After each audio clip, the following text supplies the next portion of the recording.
তখন বলে হুজুর তাহলে আপনি টাকা আপনি নেন, আমার ডামক দেন। টাকা 100 লিয়া দৌড় মারতেছে, আমি খপ করে ধরে বললাম কোথায় যাবি? বলে যেই হুজুরের বেটা সাওয়াল আছে আমি তার কাছে দোয়া চাবো। আপনার এক টেস্ট থেকে কেবল নামছি, ইতিমধ্যে এক লোক এসে আমার 100 টাকা দিয়ে কয় হুজুর দোয়া করেন। টাকা খুব চকচকা তো, পকেটে থুয়ে বললাম বাবা কিসের দোয়া? বলে আমার বইয়ের বেটা একটা বাচ্চা আইছে, দোয়া করেন আল্লাহ যেন পুত্র সন্তান দেয়। তখন আমি পকেট থেকে 200 টাকা বের করে দিলাম। বলে হুজুর আমি তো টাকা চাইনি। আমি কইলাম পাগলা তুই জানিস আমি 3 মেয়ের বাপ, এখন পর্যন্ত আল্লাহ আমাকেই ছেড়ে দেয়নি। আমার দোয়া দিয়ে যদি তোর বইয়ের সন্তান পুত্র হয় তাহলে আমার হলো না কেন? তখন বলে হুজুর তাহলে আপনি টাকা আপনি নেন, আমার ডামক দেন। টাকা 100 লিয়া দৌড় মারতেছে, আমি খপ করে ধরে বললাম কোথায় যাবি? বলে যেই হুজুরের বেটা সাওয়াল আছে আমি তার কাছে দোয়া চাবো। আমি বললাম কোনো হুজুর না, কোনো পীর না, কোনো মাজার না, পাইতে যদি চাও কেবলমাত্র কার কাছে চাও? আরো জোরে বলেন। এই কোরআনের কতটুকু ক্ষমতা আজকে গভীর রাত্রে আমি আপনার সাথে সেটা দেখাবার চাই। সবাই একটু মনোযোগ দিয়ে কথাগুলো শুনবেন। হাক্কা তুকাতিহি, হাক্কা তুকাতিহি কারে কয়? এরা নিজের চোখে একটু দেখার দরকার আছে না নাই? দরকার আছে না নাই? মানুষটির নাম হলো হযরত ওমর। নাম কি? একদিন তরবারি নিয়ে আল্লাহ রাসূলকে হত্যা করতে গেছিলেন। বাংলাদেশে যতই ক্যাডার থাক, উমর ফারুকের মতন বড় ক্যাডার কিয়ামত পর্যন্ত কেউ পৃথিবীতে হবে না। জোরে কোন কথা ঠিক কিনা? এক সময় ছিল খারাপের 1 নম্বর, আর এক সময় হলেন ভালোর 1 নম্বর। খারাপের 1 নম্বর যখন ছিলেন, নবীকে হত্যা করবার যাচ্ছে, নবীকে আবু জেহেলও হত্যা করবার চায়নি জানেন। আরও একের খোলা তরবারিরা নবীকে মারবার যাচ্ছে। আল্লাহর কোরআনের পরশে সে উমর এত ভালো হলো, এক সময় আল্লাহ তাআলা তাকে অর্ধ পৃথিবীর খলিফা বানায় দিল। জোরে কোন সুবহানাল্লাহ। সেই উমর হাক্কা তুকাতিহি কারে কয় দেখার জন্যে ছদ্মবেশে মদিনার অলি গলি ঘুরতেছে। হঠাৎ হযরত ওমর দেখতে পায় 2 পাহাড়ের মাঝখানে একটা বিস্তীর্ণ মরুভূমি। ওই মরুভূমির মধ্যে একজন রাখাল উট আর দুম্বা চড়ায়। ওমর ফারুক আত্তাকুল্লাহ নিজের চোখে দেখার জন্য রাখালকে সালাম দিয়ে বলে, রাখাল ভাই আমার পেটে ক্ষুধা লাগছে, আমি উটের 1 পেয়ালা দুধ চাই। রাখাল মুস্কি মুস্কি হাসে। ওমর ফারুক বলে রাখাল হাসার কারণ কি? রাখাল বলে পথিক তুমি আমারে সালাম দিলা, উটের 1 পেয়ালা দুধ চাইলা, তোমার সালামের উত্তরও দিব না, উটের দুধও দিব না, আগে জানতে চাই তোমার পরিচয়। ওমর ফারুক চিন্তায় পড়ে গেলেন যে আমি অর্ধ পৃথিবীর খলিফা, হাক্কা তুকাতিহি আত্তাকুল্লাহ দেখার জন্যে ছদ্মবেশে ঘুরতেছি, আর এই বেটা আমার পরিচয় চায়, আমি কি পরিচয় দিব? আমি কি পরিচয় দিব? এমন চিন্তা করার সঙ্গে সঙ্গে আল্লাহর কোরআন বলতেছে, ওমর রাখাল যখন তোমার পরিচয় চাইছে তুমি আসল পরিচয় দাও। তোমার আসল পরিচয় হলো মিল্লাতা আবিকুম ইব্রাহিম হুয়া সাম্মাকুমুল মুসলিমিন। কি বুঝলেন? তোমার জাতির পিতা ইব্রাহিম তোমার নাম রেখেছে মুসলমান। আমার সামনে যারা ওয়াজ শুনতেছেন, আমাদের আসল পরিচয় কি? আরো জোরে জোরসে বলুন। আল্লাহ কি বলতেছেন? লা তামুতুন্না, মৃত্যুবরণ করো না, ইল্লা ওয়া আনতুম মুসলিমুন, যতক্ষণ মুসলমান না হবে। তাহলে দুনিয়াতে আমরা মুসলমান, মরার সময় আমাদের মুসলমান হয়ে মরা লাগবে। জোরে কোন ঠিক কি না? রাখাল বলতেছে পথিক তুমি যে মুসলমান পরিচয় দিলে, তুমি আসল না নকল? ওমর ফারুক বলে রাখাল মুসলমান তো মুসলমানই, এর মধ্যে আসল নকল কি? রাখাল বলতেছে আসল মুসলমান যারা হবে তারা চাওয়ার ব্যাপারে সতর্ক থাকবে। আসল মুসলমান চাওয়ার ব্যাপারে সতর্ক থাকবে। আসল মুসলমান কোনোদিন জাত তার কাছে চাবে। তুমি দুধ চাইছো কার কাছে? ওর চুম করছে। আসলে ভাই চাওয়ার ব্যাপার আমার ভুল হয়ে গেছে রে। রাখাল বলে ভুলটা যখন স্বীকার করছো তাহলে তওবা করো। যে ব্যক্তি মাগরিব এশার নামাজ পড়ে নাই তাহলে তুমি তওবা করো। জোরে কোন কি করো? ওমর ফারুক বলে রাখাল আমি তওবা করতেছি। রাখাল বলে তুমি মূর্খ মানুষ, তুমি তওবা কেমনে করবা? আমি তওবা করাই, তুমি আমার সঙ্গে তওবা করো। ওমর ফারুক বলে রাখাল আমি যে মূর্খ এইটা তুমি কেমনে বুঝলা? রাখাল বলতেছে চাওয়ার ব্যাপারে যে সতর্ক থাকে না সে হলো দুনিয়ার সবচাইতে বড় মূর্খ। আজকে আমাদের বাংলাদেশে এরকম একদল আপনাকে এলাকাতে আছে কিনা আল্লাহ জানে, আমার এলাকাতে আছে। আমার দয়াল বাবার দরবারেতে কেউ ফিরে না খালি হাতে। আছে আল্লাহর ধন্য বীরে দিয়া আল্লাহ গেছে গায়েব হইয়া, নবীর ধন খাজা নিয়া শুয়ে আছে আজমিরে, কেউ ফিরে না খালি হাতে খাজা তোমার দরবারেতে। সুবহানাল্লাহ না নাউজুবিল্লাহ? সুবহানাল্লাহ। কেউ ফিরে না খালি হাতে কার দরবারে? তাহলে আমার সঙ্গে বলেন কেউ ফিরে না খালি হাতে, কেউ ফিরে না খালি হাতে আল্লাহ তোমার দরবারেতে।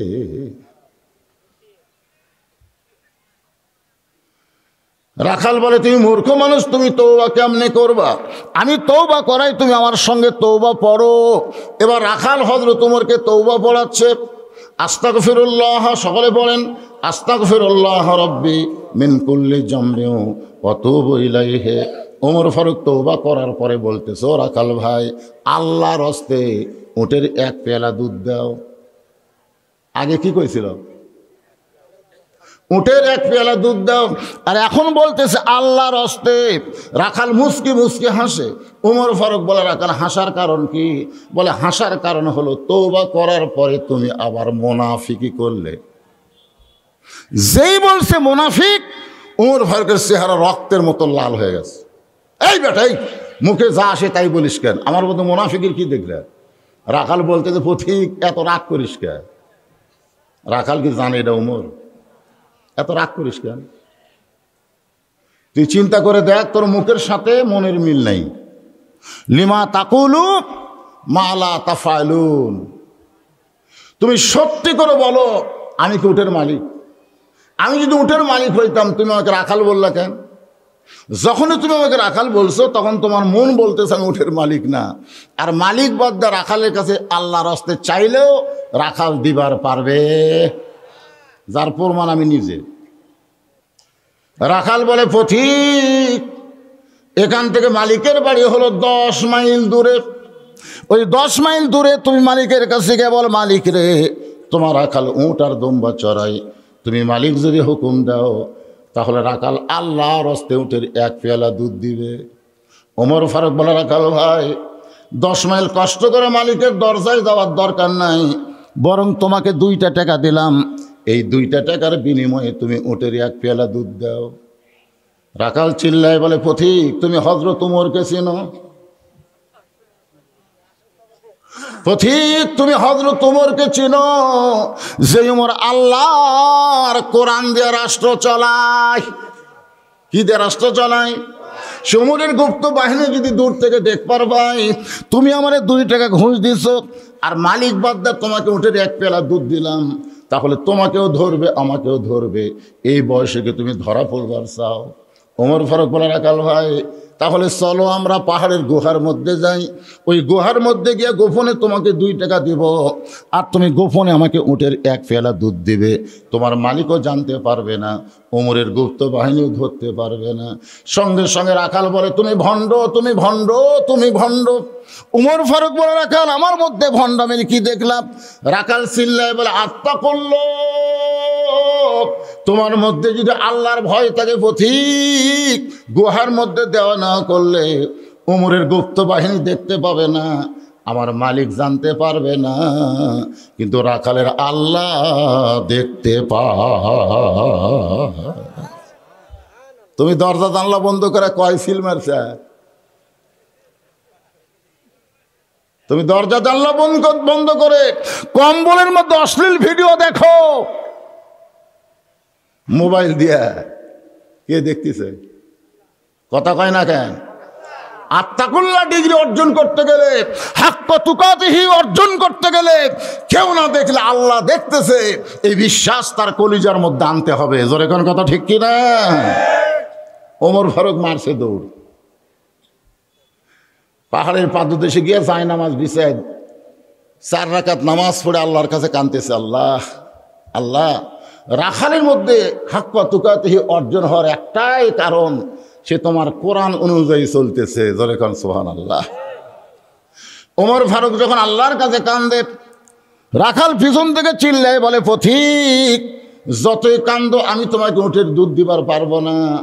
ওমর ফারুক বলে, রাখাল ভাই উটের দুধের কোনো দরকার নাই, আমি শুধু তোমার কাছে জানতে চাই তুমি না দেখা আল্লাহকে কলিজার মধ্যে জায়গা দিয়া, কেউ না দেখলেও আল্লাহ দেখতেছে, এই বিশ্বাস অর্জন করার পেছনে তোমার চাহিদা কি? কেউ না দেখলেও আল্লাহ দেখতেছে, এই ঈমান তোমার ভিতরে থাকার কারণে তোমার চাহিদা কি? রাখাল বলে, পথিক আমার চাহিদার কথা যদি জানতে চাও তাহলে শোনো, রব্বানা, সকলে বলেন রব্বানা আতিনা ফিদ দুনিয়া হাসানাতাও ওয়া ফিল আখিরাতি হাসানা ওয়া কিনা আযাবান নার। ওমর ফারুক বলে, রাখাল আমি তোমার চাহিদার কথা জানতে চাইলাম আর তুমি কোরআনের আয়াত শোনালে। রাখাল বলে, তুমি আসলেই মূর্খ। এই কোরআনের আয়াতের মধ্যে 2টা চাহিদা আছে। জোরে কারণ কয়টা? 1 নম্বর চাহিদা হলো মহামানব হযরত উমরকে আমি এক নজর দেখতে চাই, যে উমর আল্লাহর কোরআন দিয়ে রাষ্ট্র চালানোর কারণে আমার মধ্যে আল্লাহর ভয় তৈরি হয়েছে।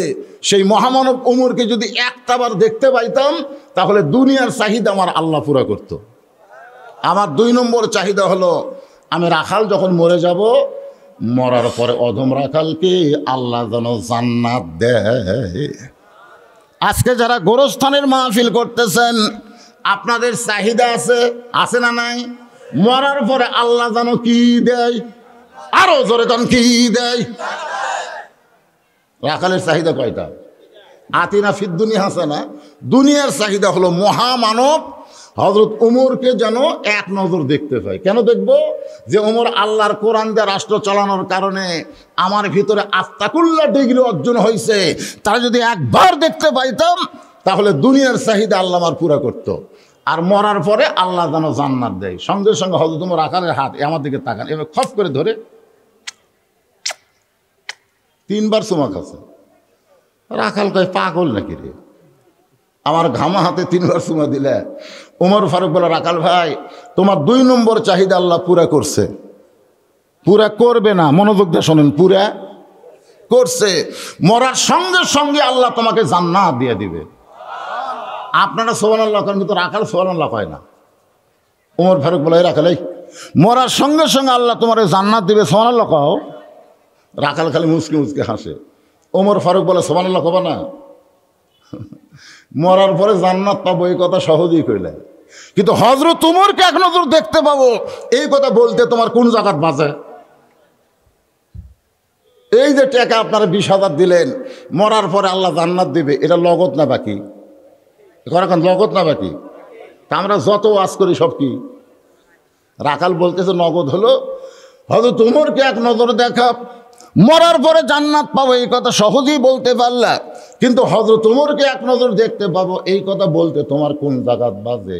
উমর ফারুক চিন্তায় পড়ে গেলেন, আমি যে উমর এই কথা যদি রাখালকে বলি, বলাও সারা, রাখাল হাত ফেল করে মরাও সারা। যে উমরকে রাখাল তওবা পড়াছে, জোরে কোন কি পড়াছে? জোরে কোন কি পড়াইছে? যে উমরকে রাখাল মুনাফিক কইছে, ভণ্ড কইছে, এখন যদি বলে আমি উমর, বলাও সারা। উমর কয়, তাহলে কি করি রে? আমি যে উমর এইটা রাখালকে কেমনে বলি? এমন সময়তে দেখে আল্লাহর কোরআন সামনে দাঁড়ায় বলে, উদউ ইলা সাবিলি রব্বিকা বিল হিকমা। উমর ডাইরেক্ট যদি বলবার না পারো তাহলে হিকমত অবলম্বন করো। আল্লাহ আমাকেও বলতেছে, বজলুর রশিদ ডাইরেক্ট যদি হক কথা বলবার না পারো তাহলে হিকমতের সাথে কথাগুলো বলো। জোরে কোন ঠিক কিনা? একবার টাঙ্গাইলে ওয়াজ করতেছি, একেবারে মাহফিলের কাছেই মেয়ে মানুষের জায়গা, ওরা খালি হইচই করতেছে। যখনই কারেন্ট যায় প্রজেক্টর বন্ধ হয়ে যায় আর হইচই করে। আমি রাগ করে বলো, এই নেই ও শুনতে, সে জোরে কথা বলো। এই জোরে কথা পরপুরুষ শুনবার পালে তোমাদের পর্দার খেলাপ হয়ে যাবে। চুপ। মেয়েরা চুপ হয়ে গেল, কিন্তু এক মেয়ের কলম চুপ হয়নি। ওই কলম দিয়ে আমার একটা স্লিপ দিয়ে বললো, হুজুর মেয়েরা জোরে কথা বললে যদি পর্দার খেলাপ হয়, তাহলে বর্তমান প্রধানমন্ত্রী যখন ভাষণ দেয় এই ভাষণ শোনা কি? না আপনি বললেন মেয়েরা জোরে কথা বললে পর্দার খেলাপ হয়, তো বর্তমান প্রধানমন্ত্রী যখন ভাষণ দেয় এই ভাষণ শোনা কি জায়েজ না হারাম? আমি এই কথা ডাইরেক্ট বলা যাবে? আমি চিন্তা করলাম যে ফতুয়া আছে, আমি যদি ডাইরেক্ট বলি তাহলে আমাকে যমুনা পার হওয়ার দিবি না। জোরে খান কথা ঠিক কিনা? আমি চিন্তা করলাম কি করি। তখন আল্লাহর কোরআন বলতেছে, উদু ইলা সাবিলি রব্বিকা বিল হিকমাহ, ডাইরেক্ট না বলে হিকমতের সাথে বল। ওমর ফারুক বললেন, রাখাল ভাই সত্যিই যদি ওমরকে তুমি দেখবার চাও তাহলে ফজরের নামাজ তোমাকে জামাতের সঙ্গে আদায় করা লাগবে। 5 ওয়াক্ত নামাজের মধ্যে কোন নামাজের গুরুত্ব বেশি? আরো জোরে কন। আল্লাহ রাসূল বলেন, কেউ যদি ফজরের নামাজ পড়ে কিন্তু জামাতের সঙ্গে যদি না পড়ে, সে ব্যক্তি মুনাফিক হয়ে মারা যাবে। যারা পড়ে না তার কথা বাদ, যারা পড়ে তারা যদি জামাতের সাথে না পড়ে, মুনাফিকরাই 2 ওয়াক্ত নামাজ জামাত পড়ে না, একটা হলো এশা আর একটা হলো ফজর।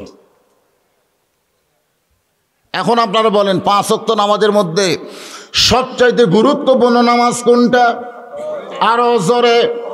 ওমর ফারুক বললেন, রাখাল ফজরের নামাজ যদি সামনে কাতারে আদায় করো তাহলে দেখতে পাইবা মেহরাবের মধ্যে যেই লোকটা ইমামতি করতেছে সেই মানুষটি হলেন হযরত ওমর। এখন আপনারা বলেন ভালো নেতা রাখাল দেখবার চাই, যেই নেতা ফজরের নামাজের ইমামতি করে। আমাদের বাংলাদেশের মুসলমান আমরা কি সেই রকম নেতা দেখবার চাই? যেই নেতা নামাজ পড়াবার পারে? পড়াবার পারা আর পড়া দুটো এক না। আমি একদিন একটু মসজিদে দেরি করে ঢুকছি, যা দেখি 3 জন মুসল্লি খালি ঘড়ি দেখতেছে, হুজুর নাই। তোর এখন কি নাই? আমি জানলাতে দিকে মনে করলাম দেখি ওরা কি করে। আরেকটু আমি জানলার পাশে লুকিয়ে থাকলাম, আমি দেখতেছি ওরা 3 জনের মধ্যে একজন আওয়ামী লীগ, একজন বিএনপি আর একজন জামাত। আমার এলাকারই তো 3 জন 3 দলের সমর্থক। তো এখন জামাত ইসলামের লোক বলতেছে, কে রে ভাই ঘড়ির তো টাইম শেষ হয়ে গেল রে, তো তুই সরকারি দল তুই সামনে যা। আওয়ামী লীগ বলতেছে, তুই চিনিস আমার, আমি মাঝে মধ্যে নামাজ পড়ি রে, পড়াবার পারি না। তো বলতেছে, ভাই তুই বিএনপি করিস, তুই সামনে যা। তখন বলে, পাগল আমি খুব বেশি আকামত দুয়ার পারি কিন্তু ইমাম হবার পারি না। তখন বলে, তাহলে তুইও পারিস না, তুইও পারিস না, আমি তাহলে তুই সামনে যা। ভাই আমি তো জামাত ইসলাম করি রে। তোরা তখন নিয়ত করবো তখন কি বলবি? একটি দেয় তো বেহাজাল ইমাম কবি না রাজাকার কবি? আওয়ামী লীগ বলতে চাই পাগলা হচ্ছিস, তুই জামাত আমি আওয়ামী লীগ ওই বিএনপি। এটা হলো মসজিদের বাহিরের কথা। মসজিদের ভিতরে আমরা 3 ভাই একসঙ্গে জামাত করতে চাই। ধরে কোন কথা ঠিক কিনা? একটা হলো বাহিরে, একটা হলো ভিতরে। কোরআনের বাহিরে আর কোরআনের ভিতরে। আল্লাহর কোরআনের ভিতরে যদি আমরা আসতে পারতাম তাহলে বর্তমান প্রত্যেকটা এমপিদেরকে মসজিদের ইমামতি করার যোগ্যতা থাকা লাগবে। ধরে কোন কথা ঠিক কিনা? রাখাল ফোফায় ফোফায় কাঁদতেছে। ওমর ফারুক বলে, রাখাল কান্দো কেন? বলে, কান্দার কারণ হলো আমি বারান্দায় নামাজ পড়ি, আমি মসজিদের ভিতরে কোনোদিন ঢোকার সাহস পাই না। ওমর ফারুক বললেন, কেন ঢোকার সাহস পাও না? রাখাল বলতে যে মসজিদের মধ্যে দামি দামি সাহাবি, ওই দামি দামির মধ্যে আমি সাধারণ রাখাল কেমনে যাই? ওমর ফারুক বলে, রাখাল তুমি কম দামি আর ভিতরের সাহাবিরা দামি দামি, এই কথা তোমারে কে বুঝাইছে? খেড়ে বসে ওয়াজ শোনে কম দামি আর সিয়ারত বসে ওয়াজ করে বেশি দামি, এই কথা তোমাদের কে বুঝাইছে? অনেক বক্তা জাহান নামে যাবে, অনেক শ্রোতারা জান্নাত পাবে। হয়তো এমনও হতে পারে আমার মতন বক্তাকে আল্লাহ হাসরের ময়দানে ফেরেশতাদের বলবে, হুজুরের জিব্বার মধ্যে বড়শি লাগা, মাছ ধরার বড়শি বোঝেন না, ওই বড়শি লাগায় জাহান্নামে টানে নিয়ে যা। তখন আমাকে যখন জাহান্নামে টানে নিয়ে যাচ্ছে, আপনার খেরের বসা শ্রোতারা জান্নাতত যাচ্ছেন, যা শুনে বলতেছেন, হুজুর এটা কি খবর? আপনার ওয়াজ শুনে আমরা ফজর নামাজ পড়লাম, আর ফজর আদায় করার কারণে আল্লাহ আমাকে জান্নাত দিচ্ছে, আর আপনি জাহান্নামে নিয়ে যাচ্ছে, ব্যাপার কি? তখন আল্লাহ বলবে, লিমা তাকুলু মা লা তাফালুন, এই বক্তা নিজে ওয়াজ করছে, আমল করেনি রে, এই জন্য বক্তার হবে জাহান্নাম, আল্লাহ শ্রোতাক দেবে জান্নাত। এটা কখনোই মনে করেন না যে আমি সোফার উপর বসে আছি, আমি দামি, আর আপনার নিচে বসে আছেন আপনারা কম দামি। কম দামি দামি এইটা নিরূপণ করার বিষয় হলো ইন্না আকরামাকুম ইনদাল্লাহি আতকাকুম, ওই ব্যক্তি সবচাইতে দামি হয় যার কলিজার ভিতরে আল্লাহর বেশি ভয়। ওমর ফারুক বলে, রাখাল তুমি কম দামি আর মসজিদের মধ্যে দামি, এই কথা তোমারে বুঝাইছে কে? উমরকে যদি দেখবার চাও তাহলে বারান্দার থেকে দেখা যাবে না, এটা দেখতে গেলে সামনে কাতারে যাওয়া লাগবে। কাকে দেখতে চাও? তাহলে কোন জায়গা? সামনে কাতারে।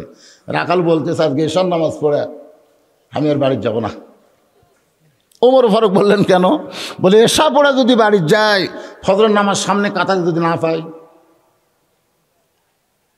ওমর ফারুক বলেন, রাখাল তুমি বলো তো 3 ওয়াক্ত তাড়াতাড়ি আর 2 ওয়াক্ত লম্বা কেন? আপনারাও শোনেন, 3 ওয়াক্ত তাড়াতাড়ি, আসর মাগরিব এশা তাড়াতাড়ি না, 1 ওয়াক্ত শেষ হতে আর 1 ওয়াক্ত, আর 1 ওয়াক্ত শেষ হতে আর 1 ওয়াক্ত, কিন্তু এশা থেকে ফজর আর ফজর থেকে জোহর এই 2 ওয়াক্তর মধ্যে লম্বা সময় কেন? রাখাল বলতেছে, আমি তো জানি না। ওমর ফারুক বললেন, শোনো, ফজর থেকে জোহর আল্লাহ লম্বা সময় দেওয়ার কারণ, ওই সময়ের মধ্যে মানুষ খেতে খামারে কাজ কাম করবে, অফিস আদালত করবে, ব্যবসা বাণিজ্য করবে, এইগুলো করতে গিয়ে তার দেহের যে ক্ষয় হবে। এশা থেকে ফজর লম্বা সময় দেওয়ার কারণ হলো ওই সময় ঘুম পাড়ার কারণে আল্লাহ তার দেহের ক্ষয়গুলো পুরা করে দিবে। তাহলে এশা থেকে ফজর তুমি যদি সামনে কাতার ধরবার চাও, যদি তোমার চোখত ঘুম ধরে তখন কি করবা? রাখাল বলতেছে, ঘুম যদি ধরি তাহলে মসজিদের মধ্যে ঘুমায় যাব।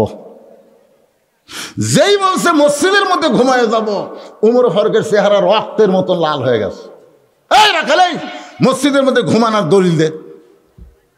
তুই যে কইলি মসজিদের মধ্যে ঘুম পারবো, তার দলিল কি? ঘুম পাড়া তো দূরের কথা, জোহরের নামাজ পড়ে সবাই চলে গেছে, ওরা 3 জন 4 ফ্যান দিছে। কয় ফ্যান? 4 ফ্যান দিয়ে গল্প করতেছে, 1-8 ঘন্টা হয় গল্প ছাড়ে না। ফেরেশতা কয়, আল্লাহ সবাই চলে গেল, এই 3টে যে গল্প ধরছে মাথার উপর 4 ফ্যান ঘুরতেছে, এর রেজাল্ট কি? আল্লাহ বলতেছে, এরা গল্প করতে গিয়ে ওদের মাথার উপর যে ফ্যান ঘুরিছে, এই ফ্যান ঘোরার কারেন্টের বিল এই 3 জন আলাদাভাবে না দেওয়া পর্যন্ত এরা জান্নাতে যাওয়া পারবে না।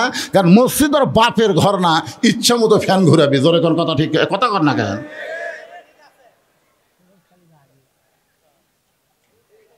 কি ছোটবেলা কাঁচা পেঁচ খাইয়া রসুন খাই কেউ মসজিদত গেলে মুরব্বীরা কোনায় ভূতে দিত, এই তোর মুখ গন্ধাই রে।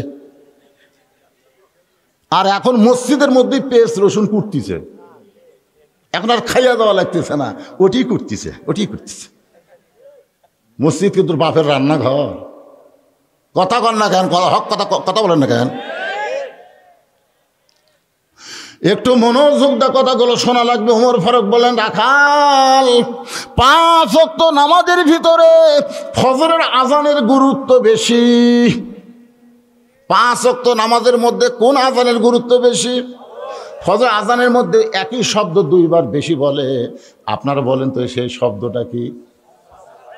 এই যুবকেরা, এই 3টা পর্যন্ত মেসির খেলা দেখো, 3টা পর্যন্ত মেসির খেলা দেখছি। মেসি কীভাবে কাটাকুটা গোল করছে ওটা আমি কর পারা, কিন্তু আসসালাতু খায়রুম মিনান নাম শোনার সাথে সাথে উইয়ার নাই। আর বাপ জানলার কাছে যায়, কয় কে রে, 3টা পর্যন্ত আমার আড়িয়ায় হইচই করে খেলা দেখলো, আর নামাজের সময় কুটি গেল রে। তাকে দেখে পাও নাই মাথাও নাই, মানে কম্বলের মধ্যে এমনভাবে সেট হচ্ছে মানে চাউলের বস্তা ঠেকাতেছে। বিড়াল যেমন ইন্দুর ধরে, বাপ আস্তে আস্তে ভিতরে গিয়ে কম্বল টান দিয়ে বেটা লাভ দিয়ে রাখে, আব্বা এরকম করতেছেন কেন? বলে কম্বলের তলে তোর সাইজ আর সকালবেলা সাইড টিপে কুত্তার সাইজ একই সাইজ। ফজরের নামাজ বাদ দিলে ল্যাপের মধ্যে ঘুম পড়ে যারা, এরা হলো কুত্তে। জোরে কোন কথা, ঠিক কথা কন না কেন? কি অবস্থা? একটু সুন্দর করে সবাই বলেন আসসালাতু, বলেন আসসালাতু খায়রুম মিনান নাওম। ঘুম হইতে নামাজ উত্তম। ওমর ফারুক বলে, রাখাল আজানের গুরুত্ব দিও। এতদিন রাখাল নামাজ পড়ছে বারান্দায়, আজকে নামাজ পড়বে সামনে কাতারে। কি জন্য নামাজ পড়বে আপনাদের তো মনে আছে? ওমরকে দেখার জন্যে। এতদিন রাখাল নামাজ পড়ছে কোথায়? আজকে সামনে কাতারে পড়তে গেলে মসজিদের মধ্যে ঢোকা লাগবে। আর মসজিদের মধ্যে ঢুকতে গেলে এমনি এমনি ঢুকলে হবে না, জবান খুলে একটা দোয়া পড়া লাগবে। কি দোয়া? এই কোনার থেকে কোন কথা? দোয়াটা সবাই জানে। জানেন না? জানেন না হুজুর মুরব্বী? জানেন না? হায় হায় রে, এই যে দাঁড়া চিল্লাচ্ছে না, ওদের কোনো দোষ নাই, ওদের কোনো দোষ নাই। এই চিল্লানির পিছনে হলো উনি যখন মায়ের পেটত ছিল তখন মা পেটতলে গোটা পাড়া ঘুরিছে, দুই একদিন হুড়াহুড়িও করছে। এই জন্যে হাদিস শরীফে বলা হয়েছে, কি বলা হয়েছে জানেন? একটা ভালো সন্তান যদি আমরা চাই, ভালো একটা কিসের দরকার? আচ্ছা ঠিক আছে, এটি এমন এক ফতুয়া ধরছি, এমনি তো সব গরম হয়ে যাচ্ছে, আবার ফতুয়া দিছে সিয়ারত নামাজ পড়া যাবে নাকি? কে রে, আমার ওয়াজের মধ্যে বাংলাদেশের প্রথম ওয়াজ করছি আমি সিয়ারের বিরুদ্ধে। জোরে কোন কথা, ঠিক কিনা? আপনারা শোনেননি ভাই? আজকে আবার ওই একই কথা।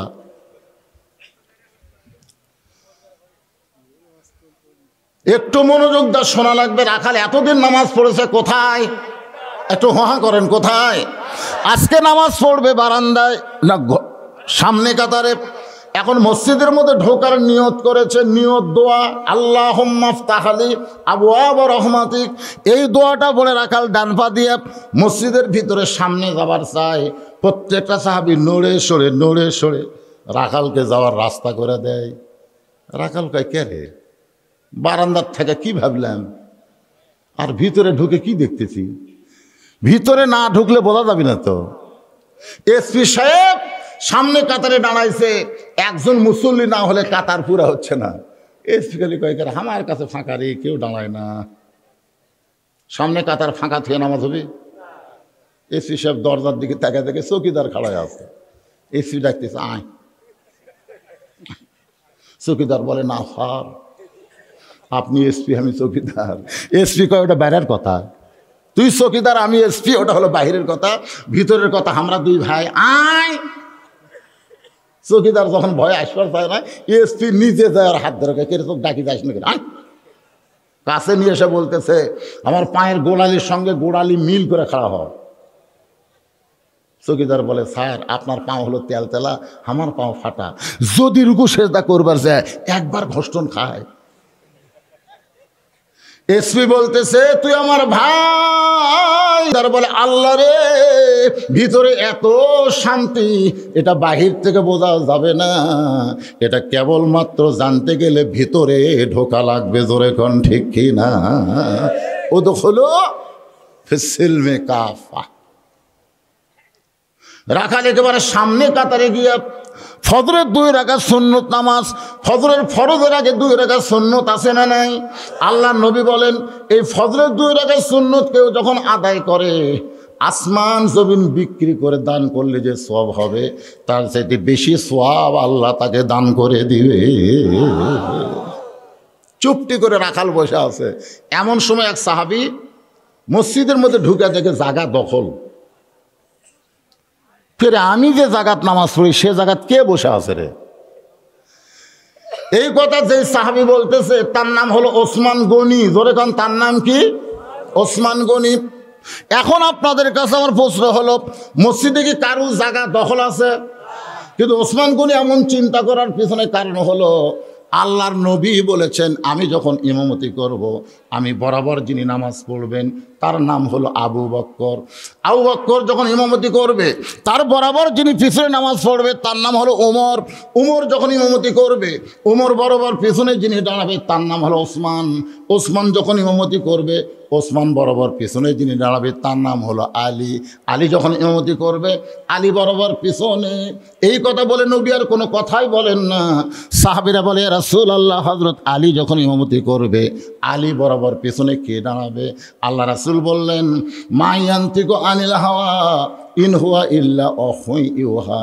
আমি রাসূল ততক্ষণ বলতে পারি না যতক্ষণ আল্লাহ না বলায়।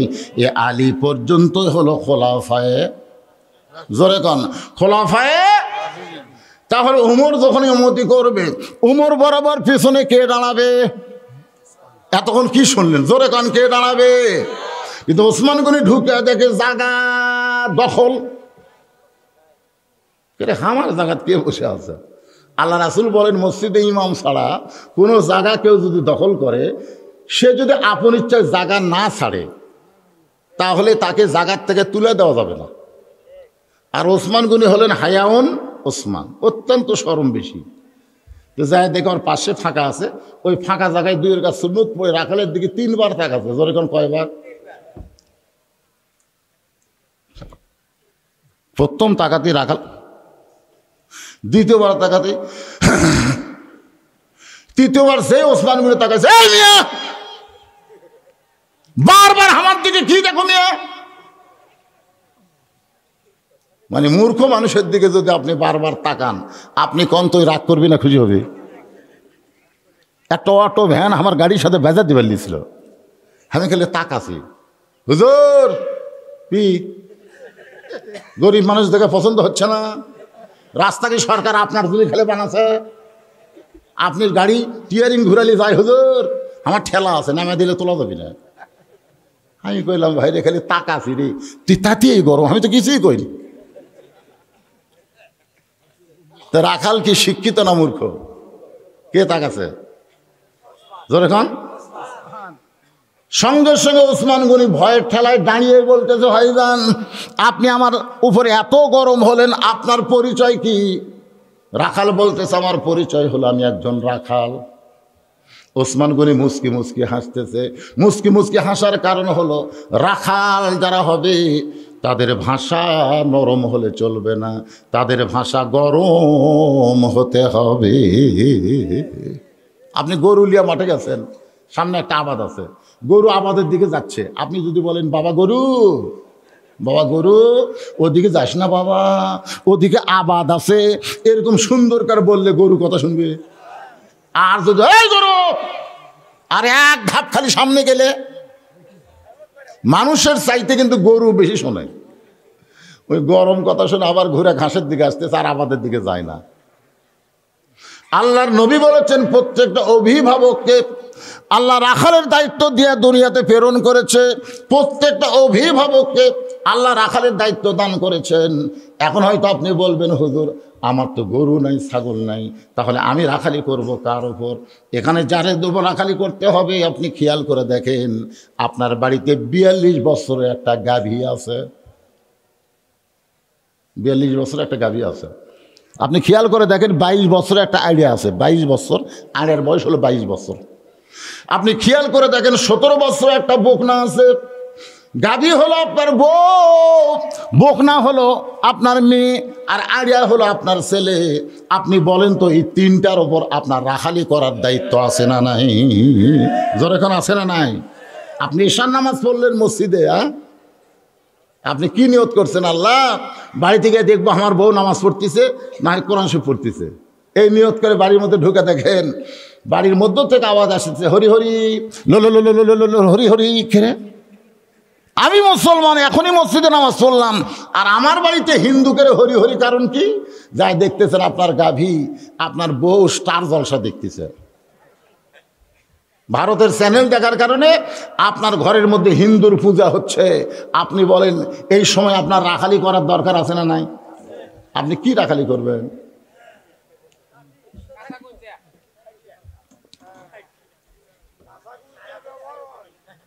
কোনোদিন করছেন? আমি আশ্চর্য হয়ে গেলাম, আপনাদের চাইতো মেয়েরা বেশি হয়েছে, ওয়াজ শুনবার হয়েছে, একটা মেয়েও স্টার জলসা দেখা বাদ দিবি না। জোরে কোন কথা ঠিক কিনা? এই ওয়াজ শুনে লাভ কি রে? আমি প্রত্যেকটা ওয়াজে আগে ফাতেমার ওয়াজ দিয়ে শুরু করি মেয়েকের জন্য। 38 বছর হলে ফাতেমার শোনাচ্ছি, এই শালারা ফাতেমার কিছু আমল করে না। ওয়াজ করে ফাতেমার আমল করে? আমার এলাকার এক ফতে আছে, ফাতেমাও কয় না, ফতে, গরুর ঘাস কাটে। আমি একদিন কইলাম তোমার নাম কি? কয় ফতে। এই ফতে নাম হয়? কয় আর্ধেক করে মানুষ কয় আমার নাম আসলে ফাতেমা। তুই কি করে খাস? ঘাস কাটি।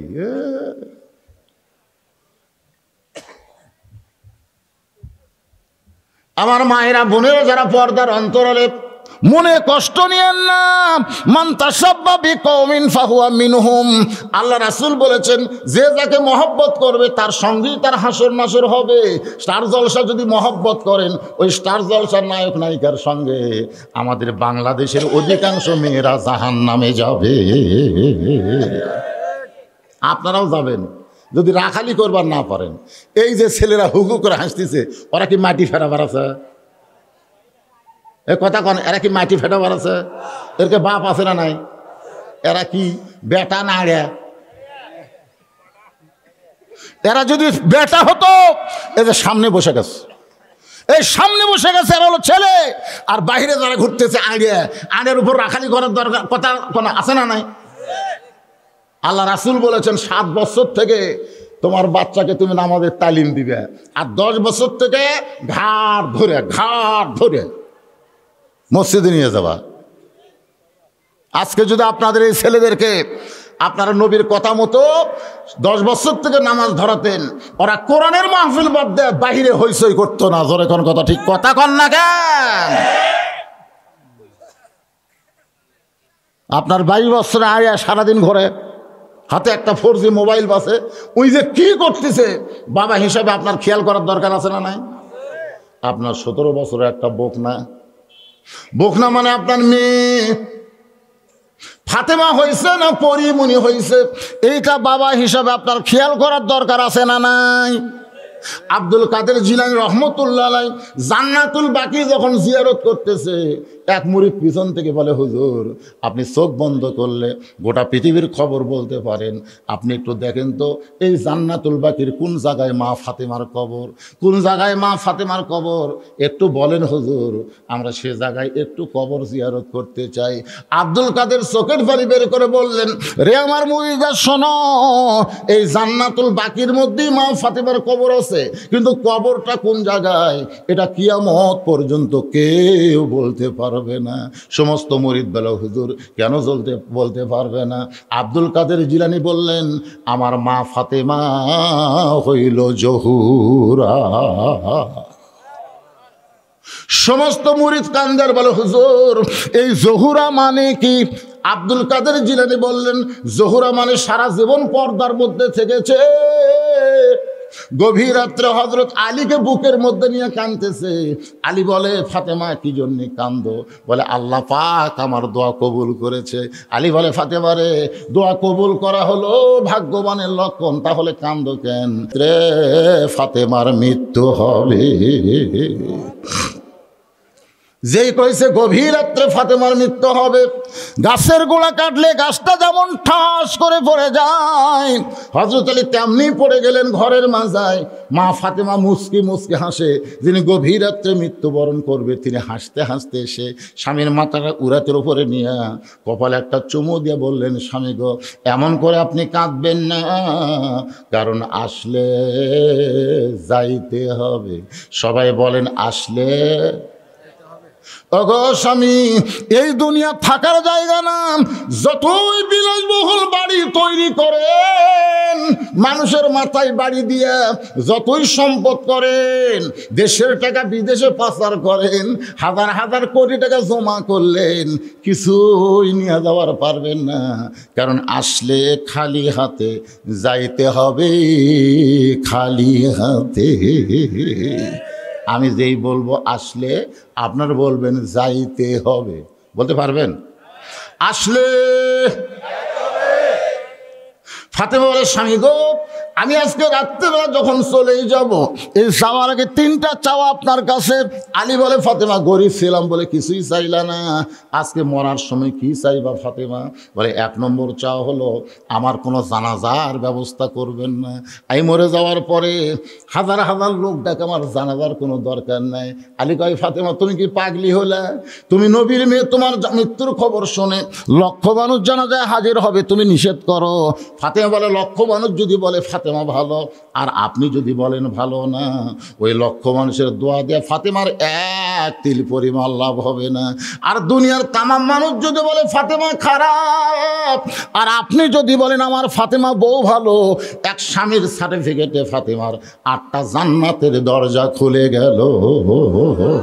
তাহলে খামাখা আমার জানাজার কি দরকার?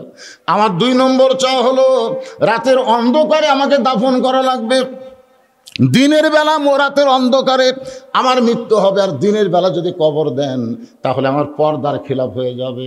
আমার 2 নম্বর চাওয়া হলো রাতের অন্ধকারেই আমাকে দাফন করা লাগবে। আমার 3 নম্বর চাওয়া হলো আমার লাশটা কিন্তু খাটনিতে তোলা চলবে না, কারণ ফাতেমার দেহের ওজন কত এটা দুনিয়ার কোনো মানুষ যেন বুঝবার না পারে। আমার বাবা যদি দুনিয়াতে থাকতো, মরা মেয়ের লাশের খাটনি বাবা কান্দে নিবার পারতো। আমার হাসান হোসেন যদি বড় হইতো, মায়ের লাশের খাটনি কান্দে নিবার পারতো। কিন্তু 6 মাস আগে আমার বাবা দুনিয়া থেকে বিদায় নিয়েছে। আমার হাসান হোসেন এত ছোট, এরা মায়ের লাশের খাটনি কান্দে নিবার পারবে না। ওগো স্বামী, আপনি আমাকে কান্দে করে নিয়ে ওই জান্নাতুল বাকির পূর্ব কোণায় সবুজ রঙের একটা বাতি জ্বলবে, ওই বাতি বরাবর আমাকে দাফন করবেন। হযরত আলী ফাতেমার দেহখানা জান্নাতুল বাকির মধ্যে তাকায় দেখে সবুজ রঙের একটা বাতি জ্বলতেছে, যেই বাতির কোনো তার নাই, কোনো সুইচ নাই, বিনা তারে বিনা সুইচে আমার আল্লাহ অটোমেটিক জ্বলায়া দিছে। ওই আলোর নিচে আবু যর গিফারি একটা কবর খুঁড়েছিল, আবু যর গিফারিকে আল্লাহ কবর থেকে হটায় দিছে। হযরত আলী ফাতেমাকে দাফন করার পরে আল্লাহর কাছে বলতেছে, আল্লাহ দুনিয়ার জীবনে গরিব ছিলাম বলে আমার বউ আমারে কিছু চাইয়া কষ্ট দেয় নাই, আমাকে বড় খুশি করে আজকে কবরে চলে গেল, তুমি ফাতেমার প্রতি খুশি হয়ে যাও। এই দোয়াটা করার পরে তাকায় দেখে সামনে কয়েকটা পুরাতন কবর দেখা যায়। এই মাত্র ফাতেমার কবর দিয়েছে, সেই নতুন কবর আর নাই। হযরত আলী কান্দের বলে, ফাতেমার কবর এখনই কবর দিলাম, সেই ফাতেমার কবর কোন জায়গায়? কে যেন ডাকতে বলে, আলী রে, ফাতেমা হলো পর্দানিশী, আমি আল্লাহ জোহরা ডিগ্রি দিয়া ফাতেমার কবরটাকে কিয়ামত পর্যন্ত পর্দা করে দিয়েছি। এখন আপনারা বলেন, আপনার মেয়ে কোন তরিকায় আছে? ফাতেমার তরিকায় না পরিমণি? হিল পরে কিলকিল করে হাঁটতেছে। বাবা হিসাবে আপনার মেয়ের দিকে নজর দেওয়া দরকার আছে না নাই? প্রত্যেক বৃহস্পতিবার রাতে ফাতেমাকে নবী কাছে নিয়ে বলতেন, মা মারে, তোর বাবা আল্লাহর নবী বলে কখনো মনে করিস না তুই জান্নাতে হবি। তোর বাবা আল্লাহর নবী বলে তুই জান্নাতে যাবে এটা কখনো মনে করিস না। জান্নাতে যদি যাবার চাস, জান্নাতের আমল করে জান্নাতে যেতে হবে, জান্নাতের আমল করে। কি মনে করছেন? 9 বছরের বয়সে ফাতেমা হাতের মধ্যে চুরি দিয়ে মুসকে মুসকে হাসতেছে। নবী তাকায় দেখছে, নিজের মেয়ে দেখা লাগবে না? দেখি নবী আর ঘরে ঢোকেনি, বারান্দার গেছে। ফাতেমা সঙ্গে গেল, কে রে বাবা, ভুল কি মেরে আবার চলে গেল কেন? বাবা তো আমার এসে মা বলে সম্মান করে, আদর করে। ফাতেমা ঘর থেকে বাইরে গিয়ে বারান্দায় দেখে নবী কাঁদতেছে। ফাতেমা বলে, বাবা কি দুঃখে আপনি কাঁদেন? রাসূল বলে, ফাতেমা যে দুনিয়াতে সাজবে মা, আল্লাহ তার আখিরাতের শ্বাস কমায়া দিবে। বেশি কিছু করা লাগছে? হাতের চুরি খুলে এমন জোরে পাক মারছে, নবী বুঝবার পারছে নবী মেয়ে আমার মন খারাপ করছে। দৌড়ে গিয়া চুরি 2টা কুড়ে জামার পকেটে ঢুকাইছে। ফাতেমা বলে, বাবা যেই চুরি হাতত দেওয়ার কারণে আপনি ঘরে ঢুকলেন না, বারান্দাত কাঁদলেন, আর সেই চুরি ফেলে দিলেন, আপনি কুড়া পকেটে ঢুকালেন। রাসূল বলে, তুই আমার কাছে আইতো। ফাতেমার নবী কাছে ডাক দিয়া কপালে চুম্বন দিয়ে বললেন, মা একদিন তোর নাকে নাকফুল পরায় দিব, একদিন তোর কানে দুল পরায় দিব, একদিন তোর গলাত মালা পরায় দিব। ফাতেমা বলে কবে কবে? আল্লাহর নবী বললেন যেদিন তোমার বিবাহ হবে। ও ফাতেমা, মেয়েরা কেবলমাত্র এক ব্যক্তির জন্য সাজতে পারবে, সেই ব্যক্তি হলো তার স্বামী। স্বামী ছাড়া অন্য কোনো পুরুষের জন্য মেয়েরা সাজতে পারবে? জোরে বলেন। একটু মনোযোগ দিয়ে শোনেন। ওসমান গনি মুচকি মুচকি হাসতেছে, কিন্তু তখন হাসার পরে নিকটে বসে বলতেছে, ভাইজান আপনাদের মনে আছে কোনোদিন আপনাকে সামনে কাতারে দেখি নাই, আজকে দেখতেছি, কারণ কি? রাখাল বলতে সামনে কাতার কেমনে দেখতে? আমি বারান্দার থাকি। ওসমান কয় রে এখনো তো রাগ কমেনি রে, বারান্দার নামাজ পড়ি, সামনে দেখবা কেমনে? ওসমান গনি বলতেছে সেই কথাই তো বলছি ভাই, আজকে সামনে কাতারে কেন? বলে কেন মানে দেখার জন্যে, খালি দেখার জন্য সামনে কাতারাচ্ছি। ওসমান গনি বলতেছে দেখবার পাবা। রাখালকে কি খাও তুমি? আর সব ঠিক আছে। ওসমান গনি বলে ভাই রে আমিও তো দেখার জন্য আসি রে, অনেক বছর হয়ে সামনে কাতারে পড়তেছি, এখন পর্যন্ত দেখা হলো না। রাখালকে কি কইলে? অনেক বছর হয়ে সামনে কাতারে নামাজ পড়ি, এখন পর্যন্ত দেখতে পাইলাম না। কারণ রাখাল দেখতে চায় হযরত ওমরকে, আর ওসমান দেখতে চায় নামাজের মালিক আল্লাহকে। লাইলাতুল মিরাজে রাসূল বললেন, আল্লাহ আমি এখান থেকে যাওয়ার পরে সাহাবেরা যদি বলে হুজুর আপনি কোথায় গেছিলেন, যদি বলে আল্লাহর সঙ্গে দেখা করতে, তখন আমার উম্মতেরা মন খারাপ করবে। তো রাসূল এই কথা বলার পর আল্লাহ বলতেছে তাহলে আমি কি করব? বলে আমার উম্মতের জন্য কিছু করা যায় কিনা? আল্লাহ কই নবী গো আপনি এমন একটা নবী, সব জায়গাত খালি উম্মত আর উম্মত, এই জায়গা থামি আর আপনি সেই জায়গাতে উম্মত কেন? আল্লাহ রাসূল বলে আল্লাহ আপনি যতই থাকেন উম্মত ছাড়া আমার কেউ নেই। সুবহানাল্লাহ কবেন না? আল্লাহ বলেন হাবিব এই যে 5 ওয়াক্ত নামাজ দিলাম, এই 5 ওয়াক্ত নামাজ যদি আপনার উম্মতেরা মসজিদে জামাতের সঙ্গে আদায় করে 5 বার আল্লাহর সঙ্গে তাদের মেরাজ হবে। আসসালাতু মেরাজুল মুমিনিন। তাহলে মেরাজ মানে কি তো বুঝতেছেন?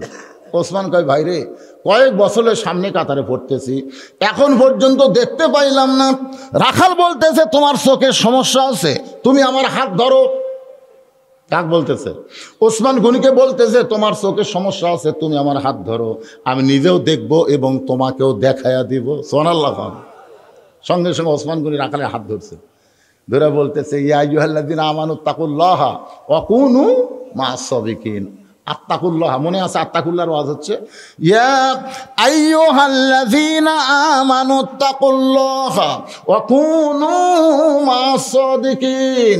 আত্তাকুল্লাহ ডিগ্রি যদি অর্জন করতে চাও তাহলে সত্যবাদীর সাথী হও। সত্যবাদী মা'আস সাদিকিন মানে কি? সত্যবাদীর সাথী থাকো। আপনার সত্যবাদী বলতে কাকে বুঝতেছেন? কথা কয় না। আমি একটা গান গাবো, দেখেন তো কি মনে হয়।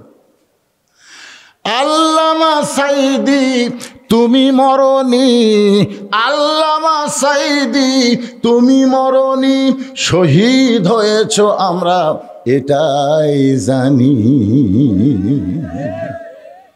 সত্যবাদী বলতে যারা হক কথা বলে জেলত বন্দি থাকে, মামুনুল হক, আজিজুল হক, কুলজাল হক, অজাহাকাল বাতিল ইন্নাল বাতিলা কানা যাহুকা। আল্লাহর নবীকেও ওরা 2.5 বছর বন্দি করে রাখছিল। কথা কন না কেন? আমির হামজা জেলের থেকে বের হয়ে আসা কি বলছে? আমি চুরি করছি, আমি ডাকাতি করছি, আমার হাতে হাত করা, আমার কোমর ডান্ডা বেরি। কারণ কি? আল্লাহর ভয় যদি কলিজায় রাখতে চাও সত্যবাদীদের সাথে হও। তারাই সত্যবাদী যারা কোরআনের কথা বলে। জোরে কোন কথা কন না কেন? হ্যাঁ, আপনারা কার সাথে হচ্ছেন?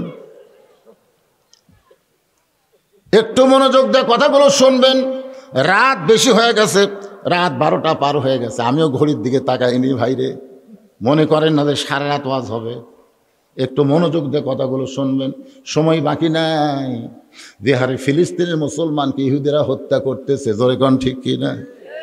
যেই হারে আমেরিকা গোটা বিশ্বের উপর মোড়লি করতেছে, অল্প দিনের মধ্যে ইমাম মেহেদিকে আল্লাহ দুনিয়াতে প্রেরণ করবে। ঈসা আলাইহিস সালাম আসবে, বিশ্বের কোটি কোটি মুসলমান জীবন দিবে, মুসলমানের রক্তের উপরে কলেমার পতাকা আবার উড়বে। তবে একটু আমাদের পরীক্ষা দেওয়ার দরকার আছে না নাই? কথাগুলো গুরুত্বপূর্ণ, মনোযোগ দিয়ে শুনবেন। ওসমান গনি রাখালের হাতটা ধরে বসে আছে। কিছুক্ষণ পরে ফজরের জামাতের সময় হয়েছে। জামাতের যখন সময় হয়েছে তখন মুয়াজ্জিন সাহেব, মুয়াজ্জিন আকামত কে দেয়? আপনাদের গ্রামে মুয়াজ্জিন আছে? একবার আল্লাহ রাসূল বেলালকে ডাক দিলেন, বেলাল আয় তোমার কাছে আয়। তো বেলাল নবীর কাছে গিয়ে বলতেছে, হুজুর কি জন্য আমাকে এত কাছে ডাকলেন? আল্লাহ রাসূল কয়, বেলাল রে, তুই না আমার সাথে খাটো রে। বেলাল কয়, হুজুর এটা একটা কথা হলো, আপনি হলেন ইমাম, আমি মুয়াজ্জিন, আমি তো খাটো হমই। আল্লাহ রাসূল বলে, বেলাল দুনিয়াতে তুই আমার সাথে খাটো রে, কিন্তু হাসরের ময়দানে তুই আমার লম্বা হবি। বেলাল কয়, হুজুর কোন কি? আপনার চাইতেও লম্বা? বলে আমার চাইতেও এক হাত। বেলাল কয়, হুজুর এটা আপনি কি কোন? আমি কম করে আল্লাহ কইছে মুয়াজ্জিনের মাথা ইমামের চাইতে উপরে থাকবে। আল্লাহ মুয়াজ্জিনের মাথা পছন্দ করে নূরের একটা টুপি পরায় দিবে, যেই টুপি চাঁদের আলোর চাইতেও বেশি আলো দিবে। জোরে কোন সুবহানাল্লাহ। আপনাদের গ্রামে মুয়াজ্জিন আছে না নাই? দাম দেন দেন।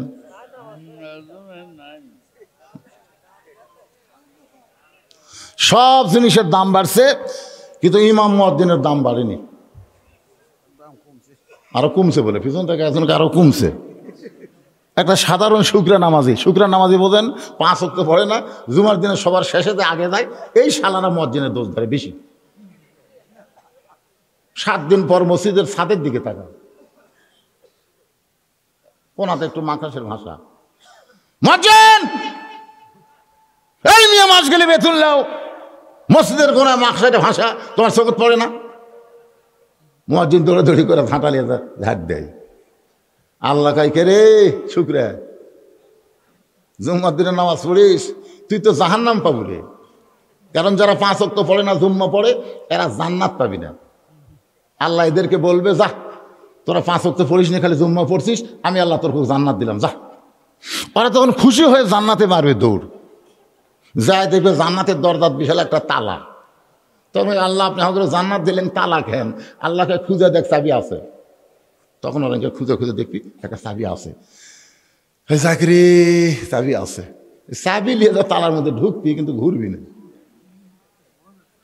মানে তালা ঢুকছে কিন্তু ঘোরে না। তোকে আল্লাহ ঢুকলো ঠিকই ঘোরে না কেন? আল্লাহ বলতেছে তালার মধ্যে 5টা দাগ আছে, তোকে চাবির মধ্যেও 5টা দাগ থাকা লাগবে। দেখ তো চাবির খবর কি? ওরা চাবি বের করা, বলে আল্লাহ কিসের দাগ? বলে ফজর, জোহর, আসর, মাগরিব, এশা, এই 5টা দাগ চাবির মধ্যে আছে, তালার মধ্যে আছে। তোর চাবির মধ্যে 5 দাগ থাকলে দাগে দাগে মিল হবি, কুট্টুস করে খুলে যাবি।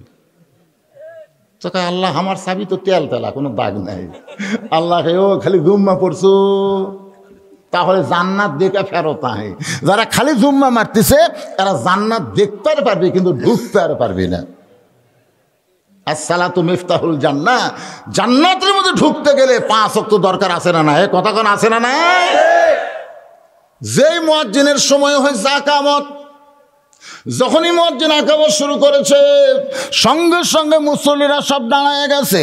আপনারা বলেন তো, মুয়াজ্জিন যখন আকামত দেয় তখন মুসল্লিরা বসে থাকবে না দাঁড়াবে?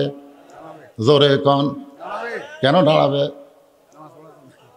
আল্লাহ কোরআনে বলছে, দেন কুম আমরের সিগা, দাঁড়াও লিল্লাহে, কার জন্যে?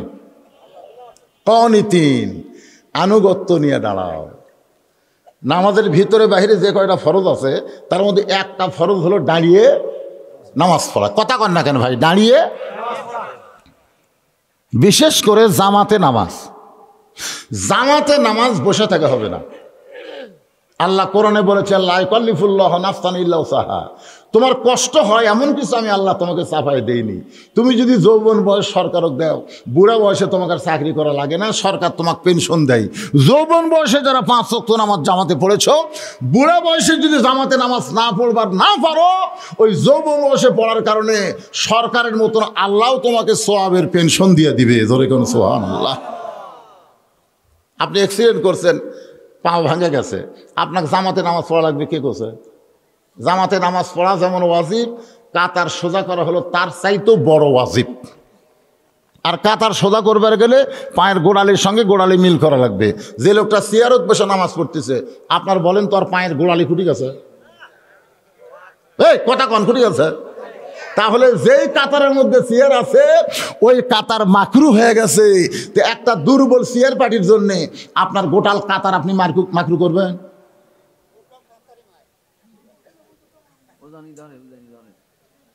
না না না, যদি না মানে আপনারা মানাবেন, ওই একলা ন্যাংরা হয়ে ওরই ক্ষমতা বেশি।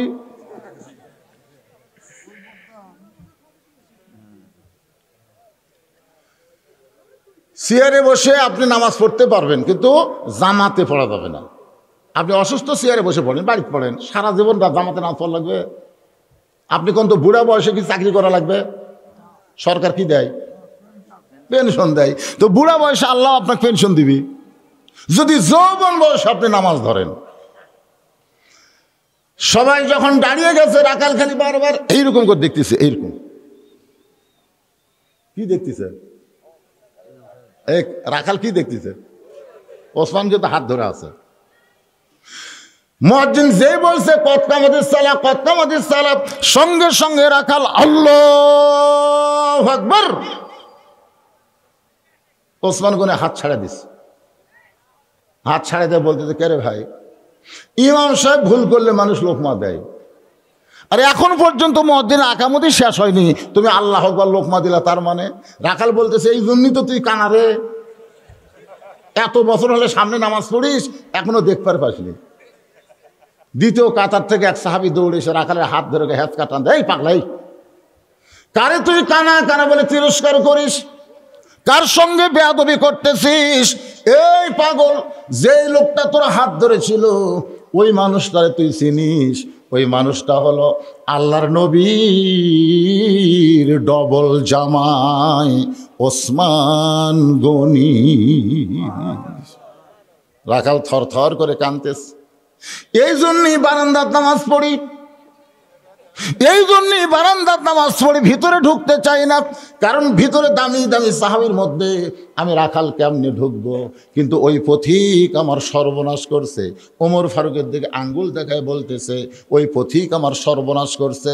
ওই পথিক আমারে কইছে, ওমরকে যদি দেখবার চাও তাহলে সামনে কাতারে নামাজ পড়ো। আমি শুধুমাত্র হযরত ওমরকে দেখার জন্যে বারান্দা বাদ্দা সামনে কাতারে আইসি ভাই। কিন্তু সামনে কাতারে আইসা যদি ওই পথিককে মেহরাবের মধ্যে দেখতে পাই, তাহলে তোমরাই বলো লোকমা দেওয়া ছাড়া তোমার উপায় নাই। আমি আল্লাহু আকবার লোকমা দিয়া ওই পথিককে মেহরাব থেকে সরায় দিব। ওই জায়গায় হযরত ওমরকে আমি এক নজর দেখতে চাই। হাজার হাজার সাহাবীরা কান্দে।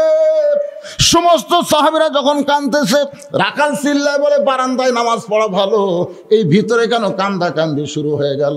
ওসমান গনি বলে, রাখাল ভাই, ভিতরে কান্দার কারণ হলো তুমি যারে পথিক পথিক বলতেছ, তিনি হলেন হযরত ওমর।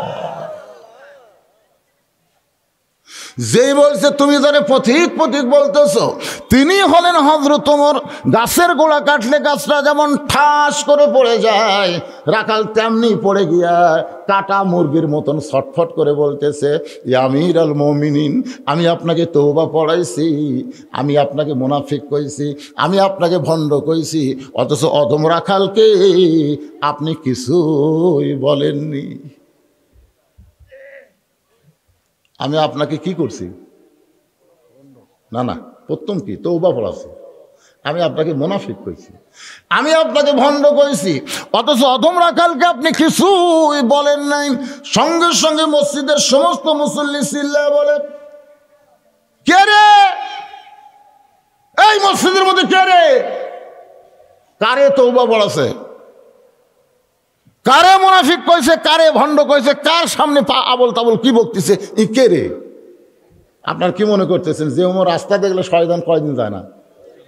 আল্লাহ রাসূল বলেছেন আমার পরে কেউ নবী হলে ওমরকে আল্লাহ নবী বানাতো, আর তার সামনেই শালা কি কয়, তওবা পড়াছি, মুনাফিক করছি, ভণ্ড করছি, আপনি কিছুই করেননি।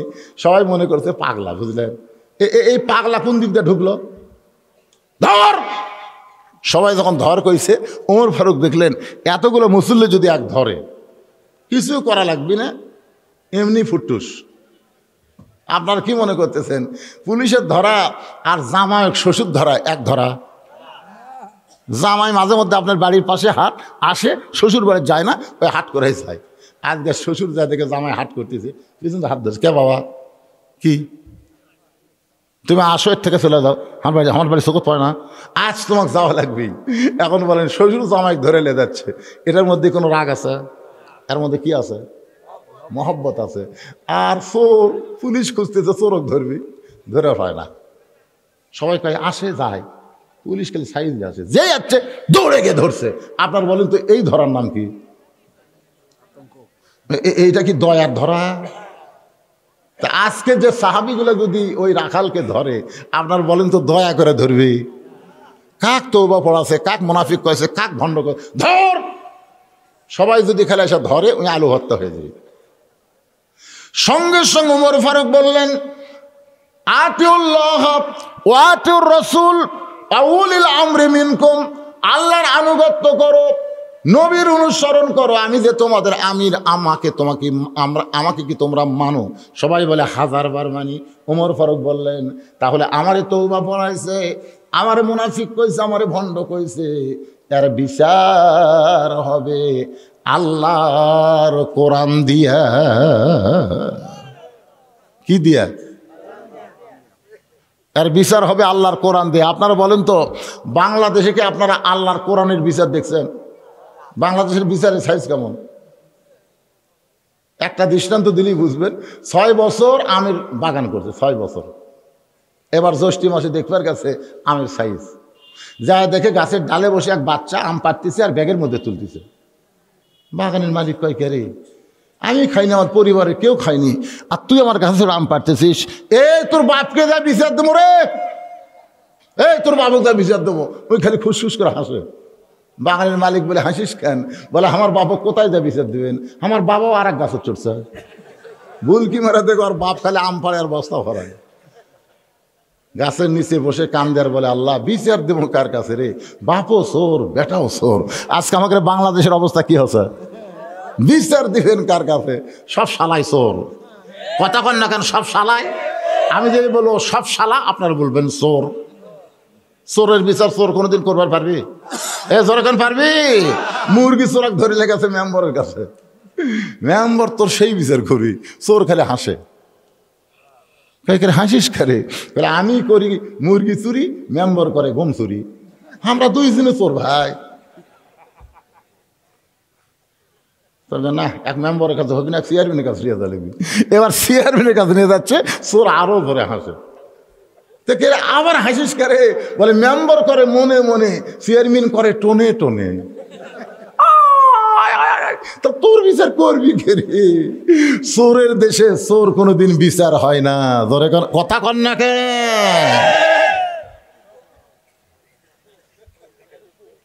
আত্তাকুল্লাহ, আল্লাহর ভয় যদি কলিজার মধ্যে রাখতে চান, এই বিষয়টাকে সামনে নিয়ে আমি আপনাদের সামনে আলোচনা করতেছি। ওমর ফারুক বললেন, আল্লাহর কোরআনের বিচার হবে। আমারে তওবা পড়াইছে, আমারে মুনাফিক কইছে, আমারে ভণ্ড কইছে, আল্লাহর কোরআনের বিচার হবে। এই বিচার কারা কারা দেখতে চাও? প্রত্যেকটা সাহাবী 2খানা হাত তুলেছে। আপনারা কারা কারা দেখবেন? 2 হাত তুলে আল্লাহকে দেখান। লিল্লাহি তাকবীর। হাত নামান, হাত নামান। এটা কি দুনিয়ার বাংলাদেশের বিচার না কোরআনের বিচার? আপনারা কি কোরআনের বিচার কোনোদিন দেখছেন? আজকে দেখা যান। আমার জানাজা না করে তোর যেন মৃত্যু না হয়। তো 1 তারিখে আমি অ্যাক্সিডেন্ট করছি, আর আমার মা মারা গেছে 25 তারিখে। কয় তারিখে? আর ওই মরাটা কিন্তু আমার কারণেই। আমার অ্যাক্সিডেন্টের খবর যে তার কাছে দিছে যে আপনার ছেলে অ্যাক্সিডেন্ট করছে, যে শালা খবর দিছে ও যদি বলতো যে ছেলের গাড়ি অ্যাক্সিডেন্ট হচ্ছে তাহলে আমার মা স্ট্রোক করতো না, কিন্তু ওই ভুল ভুল বলছে যে আপনার ছেলে অ্যাক্সিডেন্ট করছে, বলাও সারা, আমার মা স্ট্রোক করাও সারা। আমি বাঁচা থাকলাম, মাকে হাসপাতাল নিয়ে গেলাম, দীর্ঘ 24 দিন পরে মা আমার দুনিয়া থেকে বিদায় নিল।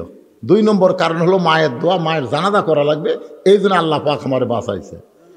আর 3 নম্বর কারণ হলো আমি কিছু ওয়াজের দাওয়াত দিছি ভাই, কিছু টাকা অগ্রিম দিয়ে ফেলে দিছি। তো এখন এরা চিন্তা করে আমাকে ওয়াজ না হলে হুজুর জান মরে না, কথাটা বুঝলেন না? কিছুদিন আগে ম্যাক করলো না, আমার এলাকার কিছু লোক বলে হুজুর সরষার জন্য একটু বৃষ্টি হলে ভালো হয়, আপনি দোয়া করবেন তো ভাই রে। আমি তো দোয়া করবো, আমি হাত লোকে আল্লাহ বৃষ্টি যেন না হয়, প্রত্যেক দিন ওয়াজ আছে, তোর এখন কথা ঠিক না? তো যাই হোক, অ্যাক্সিডেন্টে আমার তেমন ক্ষতি হয়নি, গাড়িটা ক্ষতি হচ্ছে।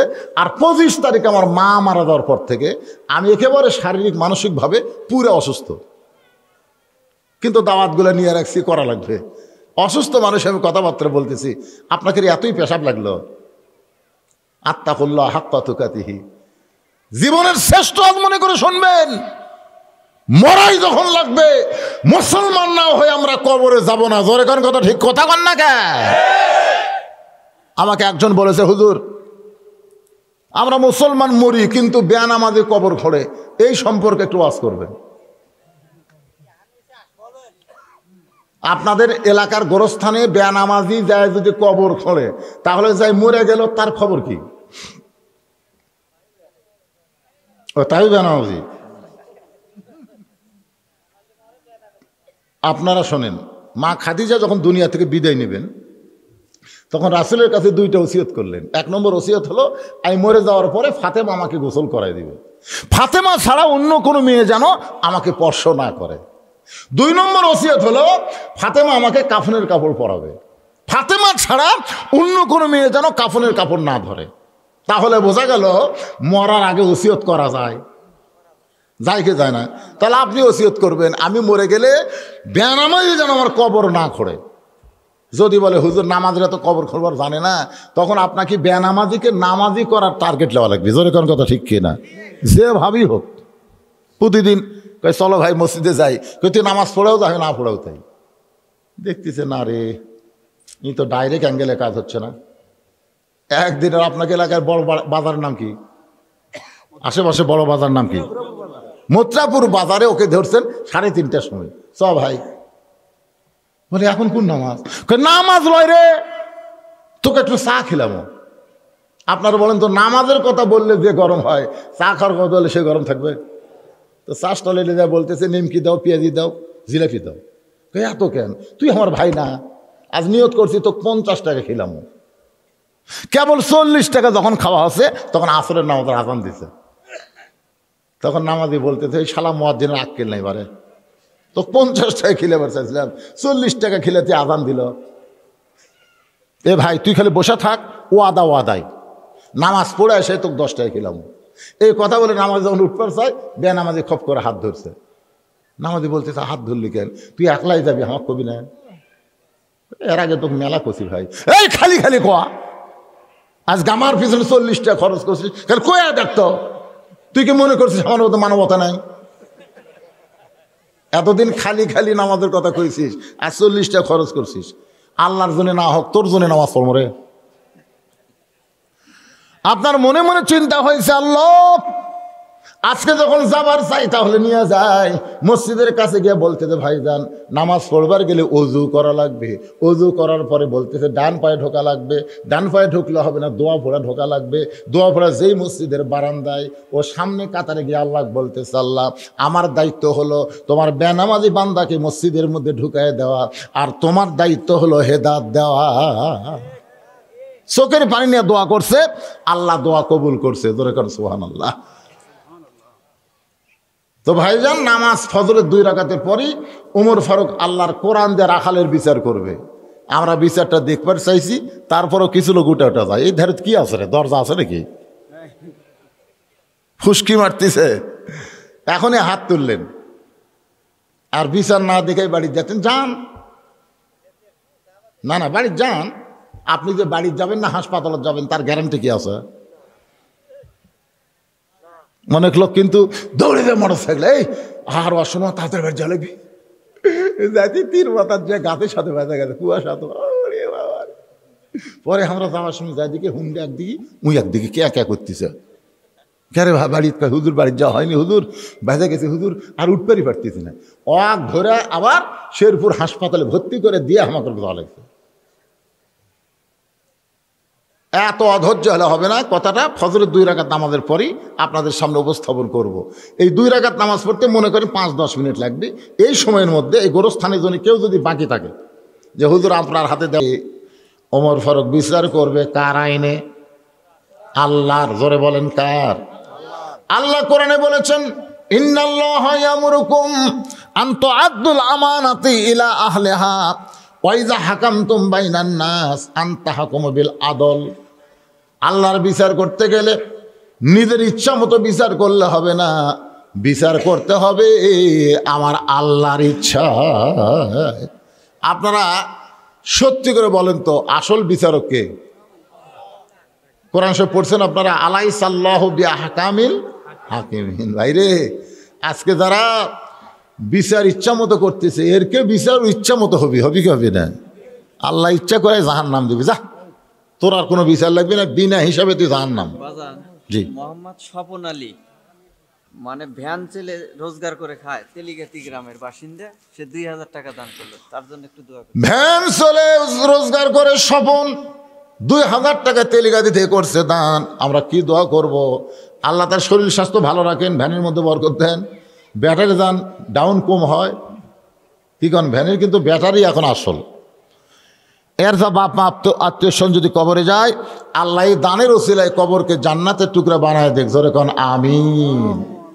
আমি যে আয়াতে কারিমা তেলাওয়াত করলাম, আপনারা তো আয়াত শুনছেন, আর বাংলা অর্থ হলো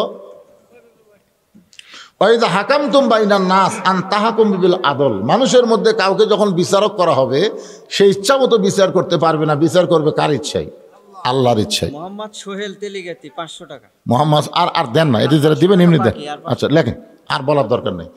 অনেক দান মানুষ গোপনেই ভালোবাসে, আবার অনেকে চিন্তা করে আমি দান করলে আমার নাম কেউ করলো না, পরে আমার ধরবি কেরে গোরস্থানে তোর দাদা শুয়ে আছে, তুই যে কিছুই দিল না। অবশ্য গোপনে দিছে, নাম কওয়া হয়নি। তা আপনারা বলেন তো প্রকাশ্যে দান আর গোপন দান দুটার মধ্যে কম বেশি আছে না নাই? অবশ্যই আছে। তো যাই হোক, উৎসাহ দেওয়ার জন্য প্রকাশ্যে দান করাও জায়েজ আছে। তাবুকের যুদ্ধে রাসূল প্রকাশ্যে দান চাইলেন, কে কত দিবার পারবে, এটা উৎসাহ। আবার গোপন দান কখন করা লাগবে? আপনার একজন ধনী আত্মীয় হঠাৎ গরিব হয়ে গেছে, কারো কাছে চাইতে তার বড় শরম, ও আপনি ওকে এমনভাবে দিবেন, ডান হাতে দিবেন, বাম হাতেও যেন আপনার না জানে, অর্থাৎ তার সম্মানের যেন কোনো ক্ষতি না হয়। এরকম কিছু লোক আছে না, আগে ছিল চৌধুরী সাহেব, এখন এমন অবস্থা ভিক্ষা করে খাওয়া লাগবে। তো এই ভিক্ষার বাড়ানোর আগে আপনি কিছু রেহাই দিয়ে দিবেন, এটাও গোপন দান, অনেক সব।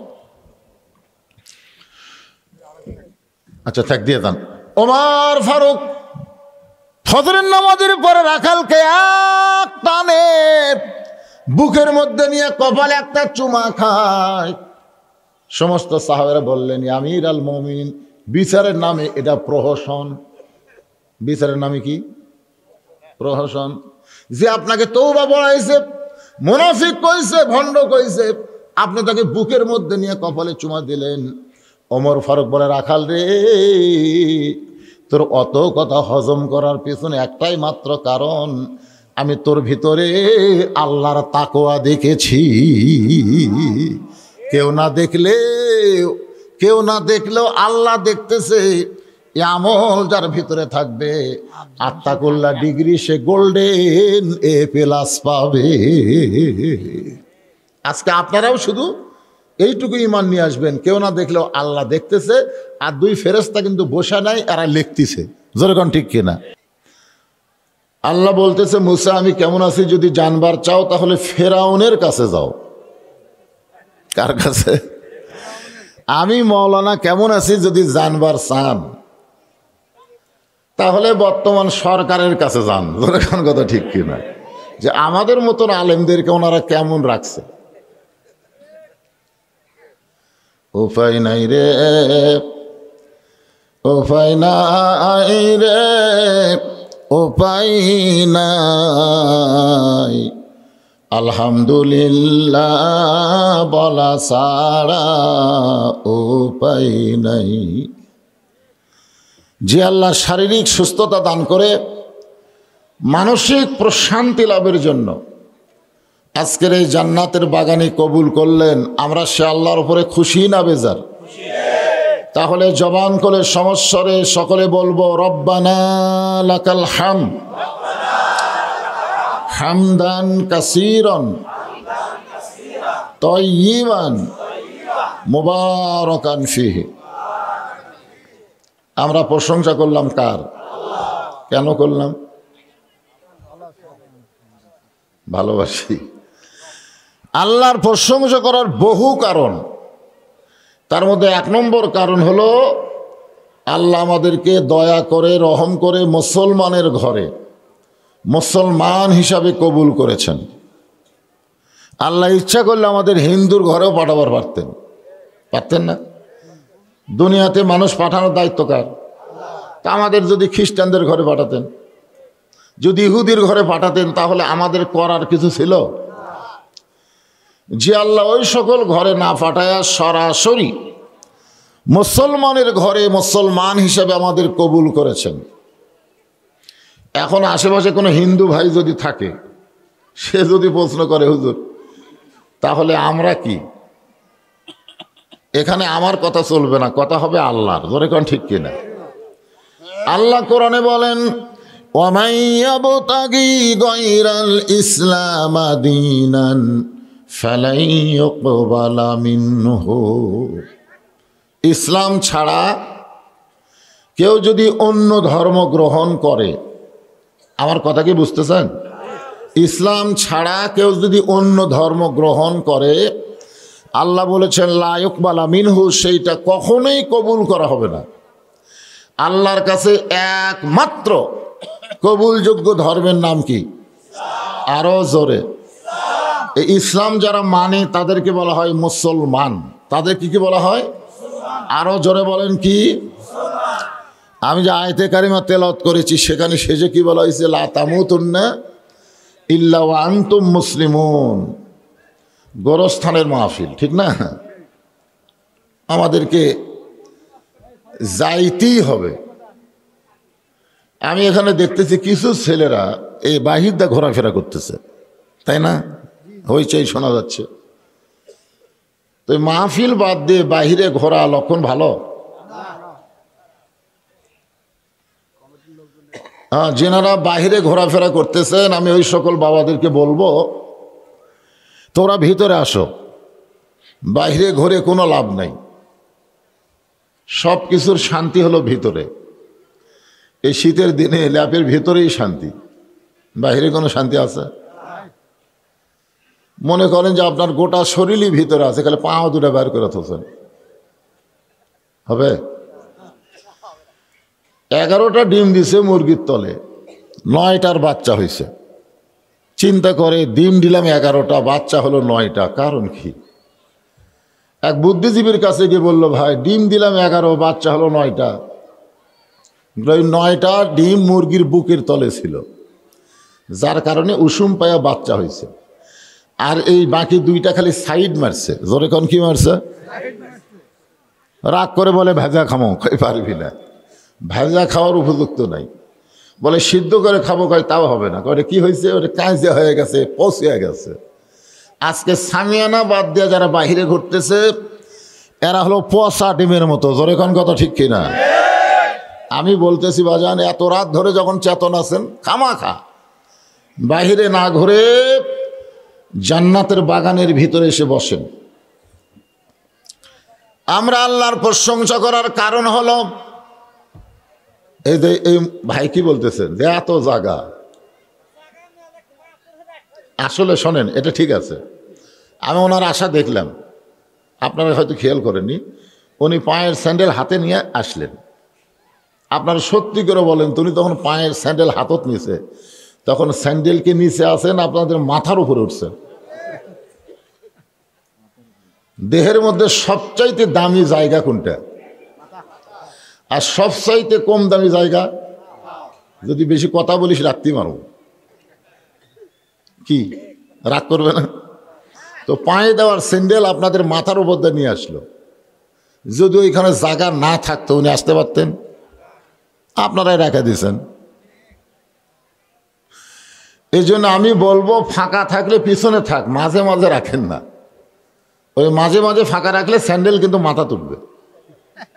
এখন দেখেন তো কার কাছে ফাঁকা আছে। এই চাপে চাপে আসেন না কেন? শীতের রাত যত চাপবেন ততই মজা।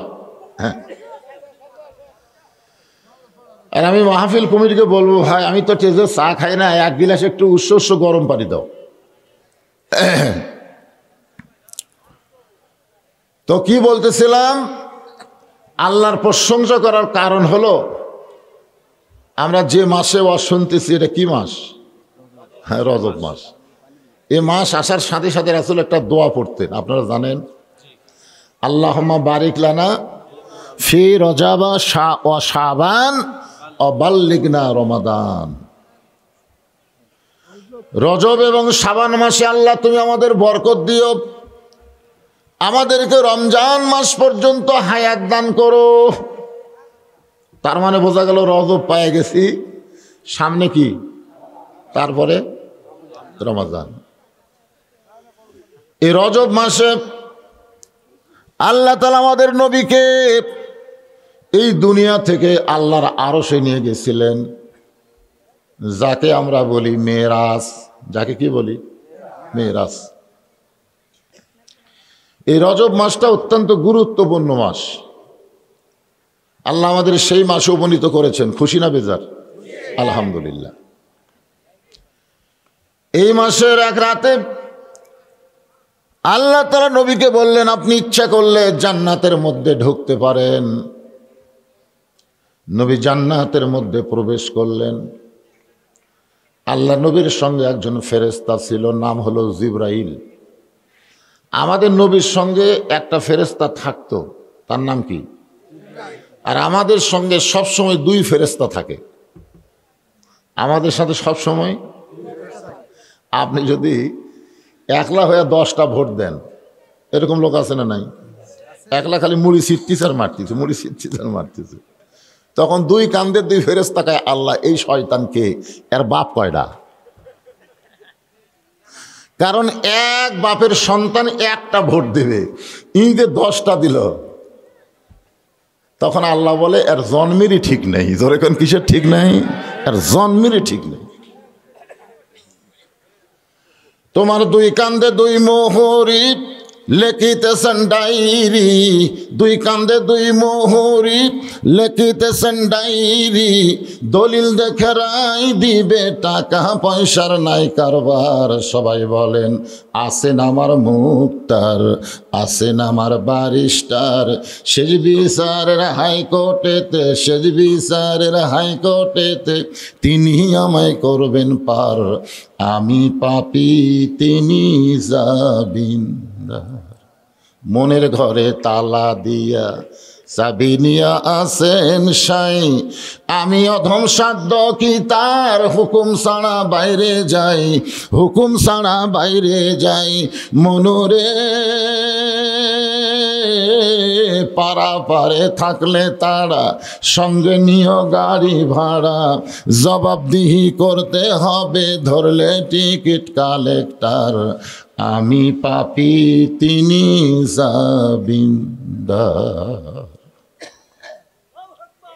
তাহলে আমাদের সঙ্গে ফেরেশতা কয়টা থাকে? আর নবীর সঙ্গে একটা। কারণ নবীর দুই কাঁধে দুইজন ফেরেশতা নাই, থাকতেই পারবে না তো। কারণ লাইলাতুল মেরাজে জিবরাইল যখন নবীকে নিতে আসলেন আল্লাহর কাছে নিয়ে যাওয়ার জন্যে, তখন আমাদের নবী ঘুমের মধ্যে ছিল। কার মধ্যে ছিল? তো ফেরেশতা জিবরাইল বলে, আল্লাহ যেই নবীকে নিয়ে আপনি যাবার করলেন সেই নবীতে ঘুম পাড়তেছে, আমি কি করব? আল্লাহ বললেন, নবীরে ঘুম থেকে ডাক দাও। জিবরাইল বললেন, কেমনে ডাক দিব? আল্লাহর নবী বললেন, তোমার জিহ্বাটা বের করে নবীর পায়ের তালুতে সুর ভরিয়ে দাও। ফেরেশতা জিবরাইল জিহ্বা বের করে নবীর পায়ের তালুতে সুর ভরিয়ে দেয়। সেই নবীর কান্দে চড়ার যোগ্যতা কোনো ফেরেশতার, যিনি ফেরেশতার সর্দার জিবরাইল, তারই জিব্বা গেছে নবীর পায়ের তলায়। তাহলে সেই নবীর কান্দে চড়ার যোগ্যতা কোনো ফেরেশতার আছে? ফেরেশতা জিবরাইল বললেন, নবী গো, আল্লাহ আপনাকে জান্নাত দেখার সুযোগ দিলেন, আপনি যদি জান্নাত থেকে বের না হন আল্লাহ আপনাকে বের করে দিবে না। কারণ জান্নাতের শর্ত হলো সালামুন আলাইকুম তিবতুম ফাদখুলুহা খালিদিন। এর বাংলা অর্থ হলো, কেউ যদি একবার জান্নাতে প্রবেশ করে আল্লাহ তাকে চিরস্থায়ীভাবে জান্নাতে থিয়ে দিবে। আপনি যদি বার না হন আল্লাহ আপনাকে বার করে দিবে না। সঙ্গে সঙ্গে নবী বললেন, জিবরাইল, যে কথা তুমি একবার বলেছ এ কথা তুমি দ্বিতীয়বার বলতে পারবে না। জিবরাইল কয়, নবী এত রাগ হলো কেন? আমি তো নবীর পক্ষে কথা বলতেছি, ঠিক না? আল্লাহ নবী বলেন, জিবরাইল, আল্লাহ যদি আমাকে জান্নাতে থাকার জন্য ঢুকতে বলতেন আমি নবী জান্নাতের মধ্যে ঢুকতাম না। আমি শুধু জান্নাত দেখার জন্য ঢুকছি। আমি সেই দিন জান্নাতে থাকার জন্য ঢুকব যেদিন আমার সমস্ত উম্মতেরা জান্নাতি হবে। এই জন্য আল্লাহর শুকরিয়া বেশি বেশি করব যে ভাগ্য গুণে এমন একটা নবী পাইছি যেই নবী জান্নাতে গেলেও আমাদের কথা ভোলে না। আর আমরা ভোট চুরি করে তাকে এমপি বানিয়ে দেই, এই শালা সংসদত গেলে আর আমাদের কথা মনে হয় না। কথা কর না কেন? সেই নেতার পিছনে চামচাগিরি করেন, মার হবি সাইজ মতো, জাগা মতো মার হবি, জোরে কথা কর না কে? হ্যাঁ, ছোটবেলা একটা গান শুনছিলাম, যদি ফুলগুলো হয় অভিমানে ঝরে যায়, আমি মালা গেথে বলো কারে পরাবো, সে যে কেন এলো না কিছু ভালো লাগে না, কবরে আসুক তারে আমি সাইজ করিব।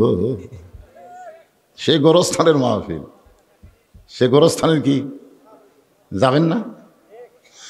গোরস্থানে যাবেন না? যেই বাড়িতে থাকতে পারবেন না সেই বাড়ির জন্য কোটি কোটি টাকা খরচ করছেন, আর যেই ঘরে 50,000 বছর কমপক্ষে থাকা লাগবে সে গোরস্থানের জন্য টাকা চাইলে দাঁত কেলান কেন? আমি জীবনে একটা আদায় করে দেখলাম আজকে, ভাই রে ভাই, আমি ল্যাপের তলে খেলে হাসিছি। আর আদায়ের যা সাইজ আছে, তখন আপনার কোনো আছে সেই রকম করে আদায় করলো। আমার মতন বক্তার ক্ষমতা নেই। আপনার যদি মন চান সারা রাত আর শোনেন, কিন্তু আদায় করে দিলে আমি শেষ। আমার আদায় নেই, পারি না। কিন্তু যে ঢংলে করলো ভাই, কি 3 তলা 4 তলা বাড়ি বানাচ্ছেন, থাকতে পারবেন মনে হয়? আল্লাহর প্রশংসা করার কারণ হলো আমরা যেই কোরআনের তাফসীর শুনতাইছি এই কোরআনে কোনো সন্দেহ, ভেজাল, গোজামিল, মাশাআল্লাহ। আমরা সেই কোরআনের তাফসীর শুনবো যার মধ্যে কোনো সন্দেহ নাই, গোজামিল নাই, ভেজাল নাই। সেই কোরআন থেকে একটা আয়াত আমি তেলাওয়াত করলাম, ইয়া আইয়ুহাল্লাযীনা আমানুত্তাকুল্লাহা হাক্কা তুকাতিহি ওয়া লা তামুতুন্না ইল্লা ওয়া আনতুম মুসলিমুন।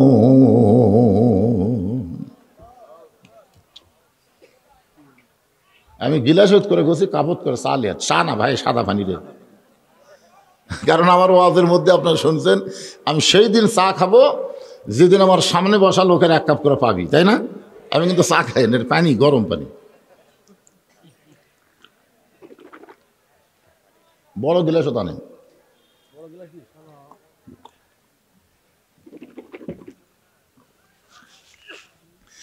যে আয়াত তেলাওয়াত করলাম আয়াতের মধ্যে 4টা বিষয় আছে, জোরে কোন কয় বিষয়? 1 নম্বর বিষয় হলো ঈমান, 2 নম্বর বিষয় হলো আল্লাহর ভয়, 3 নম্বর বিষয় হলো সব সময়, আর 4 নম্বর বিষয় হলো মুসলমান না হয়ে মরণ নয়। কয়টা? 1 নম্বর হলো ঈমান। ঈমান যদি না থাকে পরকার 3টা হবি না। ঈমান সম্পর্কে সাহাবারা জিজ্ঞাসা করলেন, ইয়া রাসূলুল্লাহ মা হুয়াল ঈমান, ঈমান কি? আল্লাহর নবী বললেন, ইকরার বিল লিসান, তাসদীক বিল জানান, আমল বিল আরকান। এরই নাম হলো ঈমান। জবানে বলতে হবে লা ইলাহা ইল্লাল্লাহ, জবানে সবাই বলতে পারে। এখানে মুক্তিযোদ্ধা আছে না নাই? কুড়ি গেল মুক্তিযোদ্ধা সব। যুদ্ধের সময় আমার এলাকার হিন্দুরা এই মুখে কলেমা খুব বেশি কইছে, মুসলমানের চাইতে এরাই বেশি করছে। কোন আর্মি দেখলে লাইনা ইল্লাল্লাহ, লাইনা ইল্লাল্লাহ, লাইনা ইল্লাল্লাহ, তখন আর্মিরা কইতো বিলকুল ঠিক হয়, ঠিক হয়। দেশটা যখন স্বাধীন হলো তখন এক হিন্দু আমাকে বলল, বাদান তোরকে কলমার দাম আছে। তা আমি কইলাম, আপনি হিন্দু হয়ে মুসলমানের কলমার কেমনে দাম বুঝলেন? যুদ্ধের সময় এই কলমা কয়া আর্মির হাত থেকে বাঁচে গেছে। আমি বললাম, দাদা যেই কলমা মুখে কয়া আর্মির হাত থেকে বাঁচে গেলেন, এই কলেমা যদি কলিজার মধ্যে একবার ঢুকাবার পারেন তাহলে জাহান্নামের আগুন থেকে আল্লাহ বাঁচায়া দিবে। কার মধ্যে? কলিজার মধ্যে যদি ঢুকাবার পারেন। ঢুকার পারছেন? তাসদীক বিল জানানের ব্যাখ্যায় বলা হয়েছে, কলিজার মধ্যে যারা ঈমানের জায়গা দিবে তাদের কাছে জীবনের চাইতে ঈমানের দাম বেশি হবে। দরকার হলে মরে যাবে, কিন্তু বাতিলের সঙ্গে আপোষ করবে। রাত বেশি হয়ে গেছে তো আপনাকেও ওয়াজ করা লাগবে। আমি যদি থামবো পরকার কথা আপনারা বলবেন। রাজি আছেন? দরকার হলে জীবন দিবে, কিন্তু বাতিলের সঙ্গে আপোষ করবে। কিন্তু আমাদের খবর কি? ভোটের আগে আমার এলাকার অনেক লোক বাড়ি থাকতে পারেনি, আলুর বাগুড়ের মধ্যে, বাঁশাড়ার মধ্যে লুকে আছে। এত সুন্দর বাড়ি ঘর বাদ দিয়ে এরা বাহিরে লুকা থাকে। পুলিশ আইসা চোর ডাকাত খোঁজে না, খালি এরকম কি খোঁজে। একদিন আজরাইল পুলিশের পোশাক পরে একজনের কাছে গেছে, চুন করে বলতে, কে ভাই এই জায়গার তো খবর কে দিল রে? এটি তো পুলিশের আসার কথা না। তখন বলে, হাই আমি পুলিশ না রে, আমি আজরাইল। হায় হাই রে, পুলিশ ধরার কথা চিন্তা করে আজরাইল ধরার কথা আমি ভুলে গেছি ভাই। বর্তমান বাংলাদেশের মুসলমানেরা পুলিশ ধরার চিন্তা করে কিন্তু আজরাইল ধরার চিন্তা করে না। ধরে কোন ঠিক কিনা? যেদিন থেকে আপনার ঈমান বলবে পুলিশ টুলিশ কিছু না, আজরাইল ধরার আগে আমাকে সাইজ হয়ে ধরা দেওয়া লাগবে, সেই দিন থেকে ঈমানটা কলিজার মধ্যে জায়গা পাবে। তাসদীক বিল জিনানের ব্যাখ্যা হলো, দরকার হলে জীবন দেব, ফাঁসির মঞ্চে যাব, কিন্তু বাতিলের কাছে বাঁচার দরখাস্ত লিখব না। দরকার ঠিক? তাসদীক বিল জানান। এরপর আসতেছে আমল বিল আরকান। আমল বিল আরকানের মধ্যে 1 নম্বর হলো নামাজ। ঈমানকে রক্ষা করতে গেলে মুসলমানের 1 নম্বর আমল হলো নামাজ। আল্লাহর নবী বলেছেন, লা সালাতা লা ঈমান, যার নামাজ নাই তার ঈমান নাই। তুমি যতই মুসলমানের দাবি করো, যদি নামাজ না পড়ো তাহলে তুমি মুসলমান থাকতে পারবা না। জোরে কথা কেন? কারা কারা মাগরিব এশার নামাজ না পড়ে আবার শুনতেছেন? হাত তোলেন দেখি। পড়েননি? এর কে সাহস আছে বলে? কে বা মুরব্বী আপনি তুলছেন কেন? হ্যাঁ, না না না, যারা পড়ছে তারই কথা কইনি। যারা মাগরিব এসব পড়েনি এরকে এত মশান, এরা ফজর পর্যন্ত বাঁচবি। হায় হায় রে, মাগরিব এশা না পড়ে ফজর পর্যন্ত তুই বাঁচবা, এই চিন্তা করাই হলো কুফুরি। জোরে কোন কথা ঠিক কিনা? আল্লাহ রাসূল বলেছেন, এক ওয়াক্ত নামাজ পড়ার পরে আর এক ওয়াক্ত পর্যন্ত তুমি বাঁচবা, এই চিন্তা করো না। মনে করবা ওটাই তোমার জীবনের শেষ নামাজ। আল্লাহ রাসূল বলেন, বাইনাল আবদি ওয়াল কুফরি তরকুস সালাত। বান্দার কাফেরের মধ্যে পৃথক করার জিনিস তার নামই হলো নামাজ।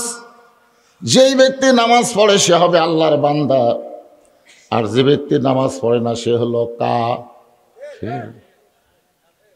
আমি যেই বলবো বেনামাজি, আপনারা বলবেন কাফের। বলতে পারবেন না ভাইজান? দেখবেন তো কারা কারা বলে না বেনামাজি। এতগুলো মরদ মানুষ, এটা একটা স্লোগান হলো। হয়তো আপনারা বলতেছেন, হুজুর আমরা তো মাগরিব এশা পড়িনি, আমরা কাফের কেমনে কই? আপনি কাফের বলার পরে যদি নিয়ত করেন ফজর থেকে নামাজ ধরবো, আল্লাহ বলে বান্দা যত নামাজ তুই পড়িস নাই, ওই নামাজ না পড়ার গুনাহ আমি সঙ্গে সঙ্গে মাফ করে দিব। লা তাকনাতু মির রাহমাতিল্লাহ, ইন্নাল্লাহা ইয়াগফিরুয যুনুবা জামিআ, ইন্নাহু হুয়াল গাফুরুর রহিম। কিন্তু যেদিন ডাক পড়িবে কবর মাঝে যাইতে, জোগাড় কিছু করছো বন্ধু তার মাঝে বিছাইতে। সবাই বলেন, কিন্তু যেদিন ডাক পড়িবে কবর মাঝে যাইতে, জোগাড় কিছু করছো বন্ধু তার মাঝে বিছাইতে। আর এন্ডু কিশোর একটা গান গাছে, এই খ্রিস্টান হোক কিন্তু গানটা খুবই ভালো, শুনছেন আপনারা? ডাক দিয়াছেন দয়াল আমারে, রইব না আর বেশি দিন তোদের মাজারে। কত জনে কত কি দিলাম, যাবার কালে একজন আরো দেখা না পাইলাম। ও আমার সাদের মালা যায় রে ছিঁড়ে, রইব না আর বেশি দিন তোদের মাজারে। চলতে পথে 2 দিন থামিলাম, এ যাওয়া আসার মধ্যে কয়দিন? চলতে পথে 2 দিন থামিলাম। এই দুনিয়া হলো 2 দিনের দুনিয়া, 3 দিন পর্যন্ত আমরা থাকবো না। আর সেই দুনিয়ার মহব্বত আমাদেরকে পাগল বানায় দিছে। আল্লাহ বলতেছেন, আত্তাকুল্লাহ, ঈমান গ্রহণ করার পরে তোমাদের 1 নম্বর আমল হচ্ছে আল্লাহর ভয়। জোরে বলেন, কার ভয়? বর্তমানে আমাদের কার ভয়? আমরা যারা নামাজ পড়ি, বুঝলেন, এই তো বর্তমান প্রধানমন্ত্রী 564টা মসজিদ বানিয়ে দিয়েছে। 564 মডেল মসজিদ। সেই মসজিদের মধ্যে মুসল্লি জোহর নামাজ পড়ার জন্য ঢুকতেছে, হাতে জুতা নিচ্ছে, জুতা কুটি। মনে করেন মুয়াজ্জিন বলতেছে, ভাই কার ভয়ে ঢুকতেছেন? আল্লাহর ভয়ে। তো আল্লাহর ভয়ে ঢুকতেছেন, জুতা কেন? তখন বলতেছে চোরেরও ভয়। আসলে কিন্তু চোর বেশি নয়, চোর হলো মাত্র 2 জন। ধরে এখন কয়জন? এই 2 জন চোর মসজিদের দরজায় খালি ঘুরতেছে আর বলতেছে, হামাকের ভয়ে সব ভালো জুতা মসজিদের মধ্যে ঢুকছে, হামাকের ভয়ে। বর্তমান বাংলাদেশে চোর ডাকাতের মশান বেড়ে গেছে, ভালো মানুষের মশান কমে গেছে। যেরকম কথা ঠিক কিনা? এখন দেখছেন চোরেরা কিভাবে ঘুরতেছে। আমার চিনিস? হায় হায় রে। মুসা আলাইহিস সালাম রাস্তা দিয়ে যাচ্ছে, যাওয়ার সময় দেখে এক দোকানদার রাস্তায় বসে থাকে, কাঁদতেছে। তো মুসা আলাইহিস সালাম বলে, কি ব্যাপার, দোকানদারে বাদ দিয়ে রাস্তায় বসে কান্দো কেন? বলে, ফেরাউনের বাবুর্চি সব টাকা বাকি খাচ্ছে, টাকা চালিয়ে দোকান তুলে দেবার চাই, এখন আমার রাস্তার কান্দা ছাড়া বুদ্ধি নেই। মুসা আলাইহিস সালাম বলতেছে, ফেরাউনের বাবুর্চি কোথায়? বলে, ওই যে যাচ্ছে। মুসা আলাইহিস সালাম সামনে গিয়ে বলতেছে, এই টাকা দে। ফেরাউনের বাবুর্চি কয়, এই তুই টুপিওয়ালা কে রে? টুপিওয়ালা তুই আমাকে চিনিস? মুসা বলে, তুই কে? বলে, আমি ফেরাউনের লোক। মুসা বলতেছে, আমি আল্লাহর লোক। তুই হলো ফেরাউনের, আমি হলাম আল্লাহর, টাকা দে। কয়, দিব না। সেই কথা দিব না, বাম হাতে এক চড় মারছে, সাথে সাথেই বাবুর্চি মরছে। বর্তমানে বাংলাদেশে ফেরাউনের গোষ্ঠীর জোর বাইরে গেছে, আর আল্লাহর দলের জোর কমে গেছে। জোরে কোন কথা ঠিক কিনা? বাইরে দিবি কিভাবে দিবে? হাক্কা তুকাতিহি, আল্লাহ বলতেন সব সময় আল্লাহর ভয় করা লাগবে। সব সময় আল্লাহর ভয় করতে গেলে সুন্দর একটা পরিবেশ লাগবে। সুন্দর একটা পরিবেশ যদি করতে চান, সুন্দর একটা সমাজ লাগবে। সুন্দর একটা সমাজ যদি তৈরি করতে চান, তাহলে সুন্দর একটা রাষ্ট্র লাগবে। সুন্দর একটা রাষ্ট্র যদি গঠন করতে চান, তাহলে মানুষের তৈরি করা আইন দেওয়া হবে না, আমার আল্লাহর কোরআন লাগবে। এটা কি আপনার বিশ্বাস করেন? আমি যা করতেছি কি মনাদা ধরলি বসবি, অনেক সময় বসে আছে তো, সেই ঠান্ডার মধ্যে এক জায়গায় কতক্ষণ বসতে, শুয়ে থাকতে আমরা শরীর লাগা যায়, তাই যায় না? এই কাজ হয়ে ওই কাজ হয়ে আবার এই হয়ে, আর ঠান্ডার মধ্যে খেরের উপর আর কতক্ষণ বসে থাকা পারে? আপনার সামনে মাহফিল করলে নিয়ত করবেন 12টার মধ্যেই মোনাজাত শেষ, ফজরের জামাত যেন মসজিদে হয়। ধরে কোন ঠিক কিনা? এটা নিয়ত করবেন। আমি তো তাই মনে করছিলাম, কারণ দ্বিতীয় বক্তাকে তুলে দেওয়া হলো 8টায়, ও 10টার মধ্যেই শেষ করে দেবে। আনতে 10:30 হলো। এখন 10:30 থেকে 1:45 বাজতেছে। চাচ্ছিলাম না এত রাত, কিন্তু হয়ে গেল। এখন কি করবেন? আচ্ছা দেখ, সোহেল রানা কি দিছে? 2000 টাকা দান করছে, আল্লাহ কবুল করেন। সবাই ইস্তেগফার পড়েন, গোরস্থানের জন্য দোয়া করা লাগবে। সবাই ইস্তেগফার পড়েন। আস্তাগফিরুল্লাহ রব্বি মিন কুল্লি জামবি ওয়া তুবু ইলাইহি লা হাওলা ওয়ালা কুওয়াতা ইল্লা বিল্লাহিল আলিয়্যিল আযীম। 3 বার সূরা ইখলাস পড়তে পারবেন, 1 খতম কোরআন পড়ার সওয়াব আল্লাহ দান করবে। সেই সওয়াবটা আমরা বকশা দেব যারা কবরে গেছে। বিসমিল্লাহ বলে 3 বার সূরা ইখলাস পড়েন। বিসমিল্লাহির রহমানির রহিম। কুল হু আল্লাহু আহাদ আল্লাহুস সামাদ লাম ইয়ালিদ ওয়া লাম ইউলাদ ওয়া লাম ইয়াকুল লাহু কুফুয়ান আহাদ। বিসমিল্লাহির রহমানির রহিম। কুল হু আল্লাহু আহাদ আল্লাহুস সামাদ লাম ইয়ালিদ ওয়া লাম ইউলাদ ওয়া লাম ইয়াকুল লাহু কুফুয়ান আহাদ। বিসমিল্লাহির রহমানির রহিম। কুল হু আল্লাহু আহাদ আল্লাহুস সামাদ লাম ইয়ালিদ ওয়া লাম ইউলাদ ওয়া লাম ইয়াকুল লাহু কুফুয়ান আহাদ। দুনিয়াতে যদি আপনি শান্তি পাওয়ার চান, শান্তি একটা হলো তাকওয়া, আর একটা কি শান্তি, যদি পাওয়ার চান বেশি বেশি আল্লাহ রাস্তায় খরচ করেন। কার রাস্তায়? দেখবেন আপনার মতো শান্তি কেউ পাবে না। হ্যাঁ, বেশি বেশি আল্লাহ রাস্তায় খরচ করবেন। নিজের জন্য বেশি না করে আল্লাহর জন্য বেশি করবেন। সবাই হাত তুলে দোয়া করে আল্লাহুম্মা আমিন।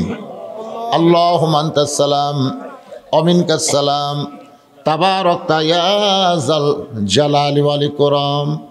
আয় আল্লাহ তাআলা, সেই মাগরিবের নামাজের পর থেকে তীব্র শীত অপেক্ষা করে তোমার বান্দা বান্দিরা রাত 1:45 পার হয়ে গেছে। এই গভীর রাত্রে রহমতের দরজায় ফকির হয়ে দোকানা হাত তুলেছে। মেহেরবানি করে আজকের মাহফিল আমাদের সকলের হেদায়েতের জন্যে, নাজাতের জন্যে, জান্নাতের জন্যে কবুল করে। এই মাহফিলের শুরু থেকে শেষ পর্যন্ত যত আলোচনা হয়েছে, ত্রুটি ভুল হলে মাফ করে দাও। এর যে হাদিয়া মঞ্জুর করো, সোনার মদিনায় নবী পাকের রওজা মোবারকে কবুল করো। তামাম আম্বিয়াই কেরাম, আসহাবে কেরাম, তাবিনী কেরাম, তাবা তাবিনী কেরাম, আউলিয়াই কেরাম, পীর মাশাক, বুজুর্গানে কেরাম, তামাম পৃথিবীর মাটির নিচে যত মুমিন মুমিনা শুয়ে আছে, আল্লাহ সকল আরওয়াহ পরে হাদিয়া কবুল করো। জান্নাতুল বাকি, জান্নাতুল মাওয়া, আজকে 4 গ্রামের গোরস্থান জান্নাতুল বাকির মধ্যে যত মুর্দা শুয়ে আছে, আল্লাহ সকলার কবরকে জান্নাতের টুকরা বানায়া দাও। আল্লাহ আমরা যারা হাত তুলেছি, আমাদের জনম দুখুনি মা ছোট্ট একটা শব্দ হলো মা। এই নামের মধ্যে কি মধু, যাদের মা নাই তারাই বুঝতেছে। দাঁত থাকতে মানুষ দাঁতের মূল্য দেয় না, চোখ থাকতে মানুষ চোখের গুরুত্ব বোঝে না, বাপ মা থাকতে সন্তান বুঝতে পারে না। বাপ মা যখন মারা যায় তখন বুঝতে পারে এই দুনিয়াতে আর তার কেউ নাই। এই দরদের মা আজকে যাদের কবরের ঘরে চলে গেছে, আল্লাহ মেহেরবানি করে মায়ের কবর জান্নাতের টুকরা বানিয়ে দাও। বাবার বাড়ি ঘর সহায় সম্পত্তি সবই আছে, আমরা যারা বাবা হার এতিম হয়ে হাত তুলেছি, আল্লাহ মেহেরবানি করে বাবার কবরকে জান্নাতের টুকরা বানিয়ে দাও। আমাদের দাদা দাদি নানা নানি আত্মীয় স্বজন যারা কবরে গেছে, আল্লাহ কবরবাসীদের তুমি মাফ করে দাও। গোরস্থান উন্নয়ন কল্পে নগদে বাকিতে হাজার হাজার টাকা দান করেছে, আবার ব্যাগের মধ্যে গামছার মধ্যে 10টা টাকা হলেও যারা দান করে দিছে, আল্লাহ সকলের দানগুলোকে জান্নাতের বিনিময়ে কবুল করো। গোরস্থান কমিটির সভাপতি, সহসভাপতি, সেক্রেটারি, কেশিয়ার, আল্লাহ সদস্য সকলকেই তুমি কবুল করো। আজকের মাহফিলের সম্মানিত সভাপতি, সহসভাপতি, প্রধান অতিথি, বিশেষ অতিথি, আল্লাহ যারাই দান করেছে সকলের দানগুলোকে কেবলমাত্র জান্নাতের বিনিময়ে কবুল করো। আমার মায়েরা বোনেরা পদ্মার অন্তরালে বসে ওয়াজ শুনেছে, দান করেছে, মা ফাতেমার চরিত্র তাদেরকে দান করে দাও। আল্লাহ আমি অসুস্থ, আমার মতো অসুস্থ হয়ে যারা হাত তুলেছে সকলকে সুস্থতার নিয়ামত দান করে দাও। ফিলিস্তিনের মুসলমানকে আল্লাহ তুমি ইসরায়েলের উপরে বিজয়ী করে দাও। আল্লাহ মুসলমানের রক্ত বৃথা দিও না, আল্লাহ যারা জীবন দিয়েছে শাহাদতের মর্যাদা দান করে দাও। আহত অবস্থায় যারা আছে তোমার পক্ষ থেকে তাদেরকে পুরাপুরি সুস্থতা দান করো। আমার বাংলাদেশের উপরে রহমত করো, খাস করে ধনুর উপজেলার এই বিলপতি এলাকার উপরে রহমত বরকতের দরজা খুলে দাও। আল্লাহ যারা কষ্ট করে মেহনত করে এত সুন্দর আয়োজন করেছে, আল্লাহ তাদের সকলকেই তুমি কবুল করো। যুবকগুলোকে 5 ওয়াক্ত নামাজি কবুল করে নাও। সকলের ভিতরে আত্তাকুল্লাহ ডিগ্রি, হাক্কা তুকাতিহি ডিগ্রি অর্জন করার তৌফিক দাও। মুসলমান না হয়ে কাউকে কবরে ডাক দিও না আল্লাহ। যেদিন আমাদের মৃত্যু হবে দিনটা যেন জুমার দিন হয়, মাসটা যেন রমজান মাস হয়। ইমানের সাথে ইজ্জতের সাথে দুনিয়া থেকে বিদায় নেওয়ার কালে আমাদের জবানে জারি করে দিও লা ইলাহা ইল্লাল্লাহু মুহাম্মাদুর রাসূলুল্লাহ।